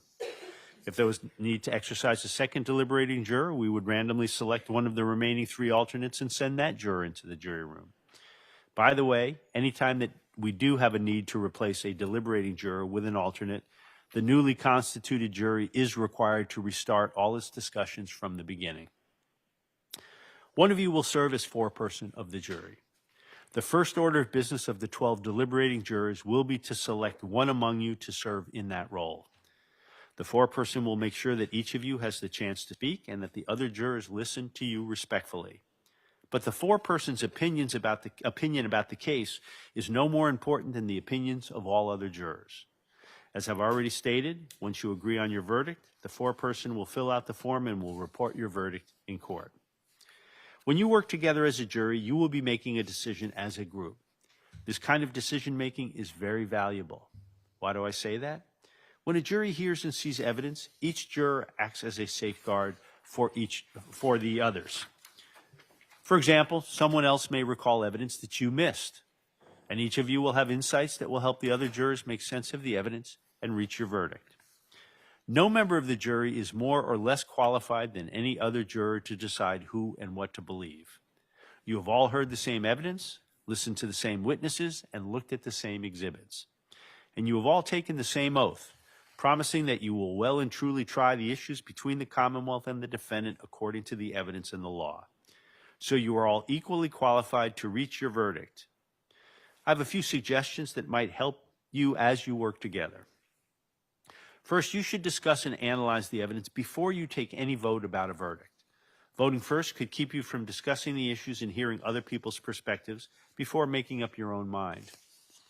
Second, as I said before, I encourage you to discuss not only the evidence you think supports your view of the case, but also what evidence you think might lead you to make a different decision. Third, as the other jurors talk about the evidence that they found important, please listen. In order for this process to work fairly, each of you should hear every other juror's insights and ideas. Please be open to them, since they might influence your thinking. Fourth, don't be shy. As in any other group, some of you will be more comfortable than others in sharing your thoughts. But you must have the benefit of everyone's input to help you reach a just verdict. For example, you may be the only one who remembers a particular piece of evidence or has a particular point of view. The more points of view that you all hear, the more effective your deliberations will be. Fifth, don't be afraid to change your mind if the discussion persuades you that you should. But you should not accept a decision just because other jurors think it is the right one. In the end, you should vote based on your own assessment of the evidence, regardless of how other jurors have voted. Ultimately, you each must decide this case for yourself. I'm going to see counsel for just a moment at sidebar, and then I will be right back with you to conclude my remarks and select.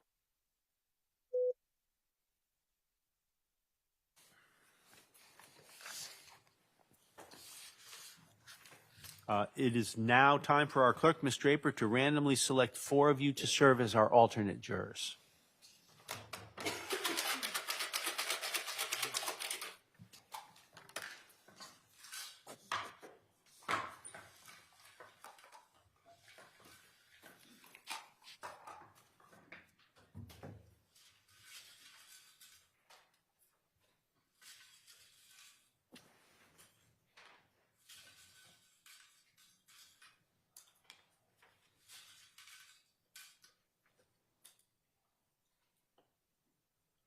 juror in seat 4, juror in seat 6, juror in seat 13, and juror in seat 15. Then that's 4, 6, 13, 15.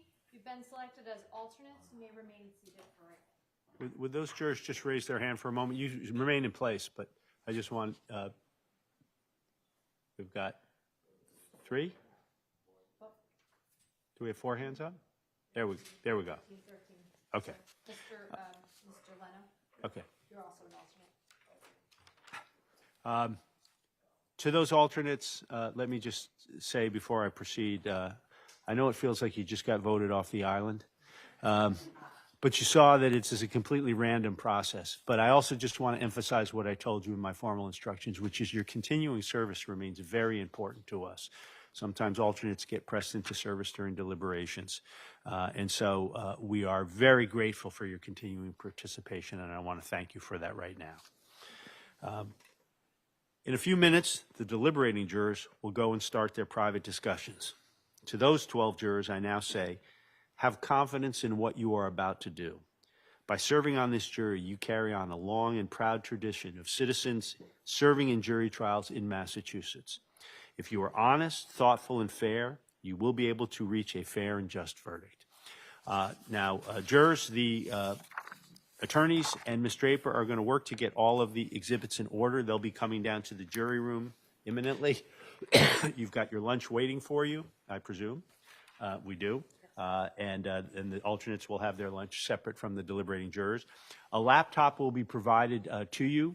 This is a pristine laptop for playing of any electronic media, so you decide what to play, but you can view all the exhibits, including the electronic ones, as much as you wish, and you can use that device for the electronic media. So with that, we will have our court officer sworn. Yes, Your Honor. Do each of you solemnly swear that you will keep this jury in some convenient place until they are agreed, that you will not suffer any person to speak to them, nor speak to them yourself, unless by order of the court, or to ask them if they have agreed? And when they have agreed, you shall return them into court, unless the court shall otherwise order, so help you God. I do. Thank you. And with that, I'm going to excuse our 12 deliberating jurors to have lunch and commence their deliberations, and All right. alternates to commence their patient waiting.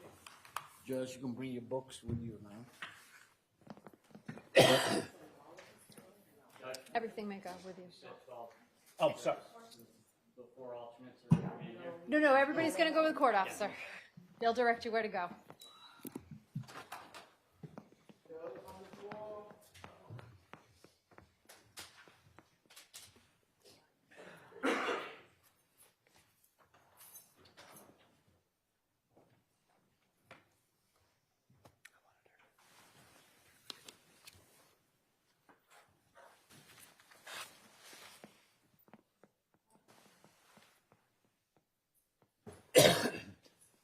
Are you taking a lunch break before we get the exhibits together?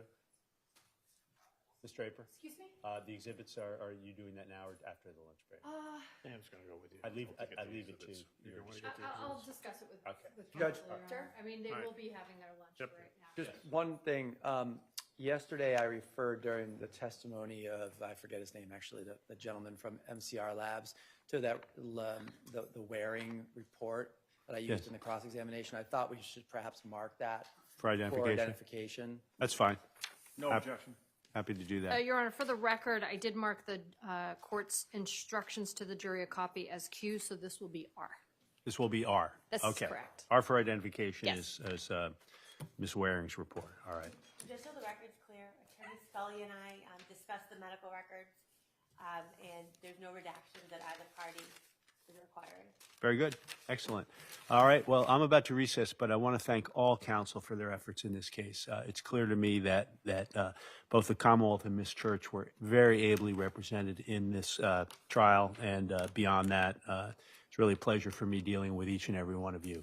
I have no idea how this case will come out, but at this juncture, I wanted to express my gratitude to all of you for your efforts in this case. We'll be in recess. Court, all rise.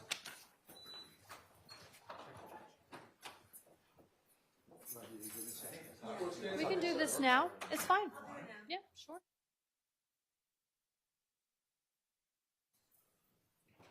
Court is now back in session. You may be seated. Your Honor, we're back on the record with the case on trial. Jurors are lining up. All right, our jurors have indicated that they would like to come back Monday, not a surprise. And apparently there's been some technical difficulties that counsel have been working on, switch from some thumb drives to a CD, and apparently there's still some difficulties playing some of the exhibits, perhaps the 911 call. We're going to get a newer laptop for Monday and make sure that the exhibits play before. Okay, I will simply tell the jurors that we assure them that the technical problems will be worked out so that they will have a glitch-free experience on Monday playing the exhibits. Just make sure that ends up being true. I was going to say, that's I'm putting it on all of you. okay. We're up, Judge. Madam Clerk, all set? Yes, they can come right in. Thank you. Really good to go. We're going right in.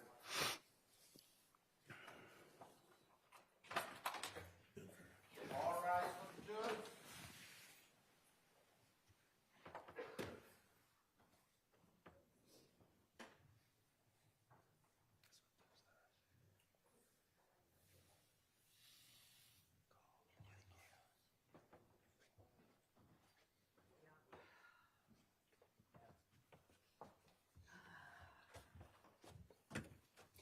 Be seated. We have come to the end of our court day. I am going to ask our 12 deliberating jurors the only question you will ever hear me ask about your deliberations, which is, who is the foreperson? All right, well, congratulations to you. Thank you. I won't ask about how that process worked. I want to thank all of you, including our alternates, for your time and attention today, and for deliberating jurors for their efforts during the course of the deliberations this afternoon. I understand there have been some technical difficulties playing some of the thumb drives, and then after a switch to CDs to try to rectify that problem, some difficulties perhaps with some of the content of the CDs. Counsel will be checking on all those things, and I'm pretty confident that on Monday morning you'll have a new laptop, and everything will have been road tested, and you'll be able to open and view all of the exhibits to your heart's content. So I apologize for the problems today. Sometimes these things arise that can't be helped, but they will be helped by Monday. I said to all of you a few days ago at one point, just during the course of the trial, that the best thing you could do for yourselves as jurors and the parties and the lawyers who represent them would put the case out of your minds.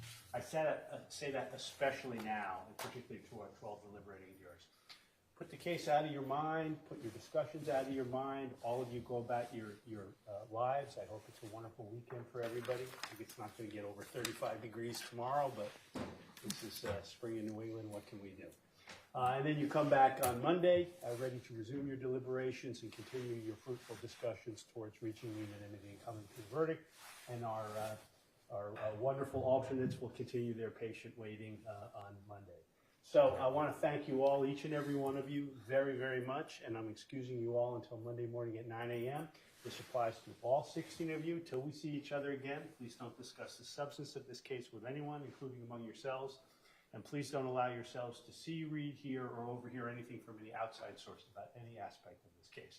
Thank you very much. You're all excused until Monday morning. All right. Judge on the floor.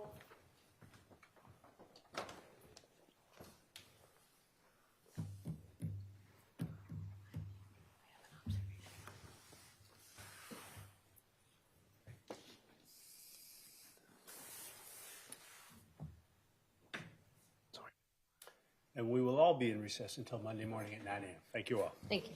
Thank you, Your Honor.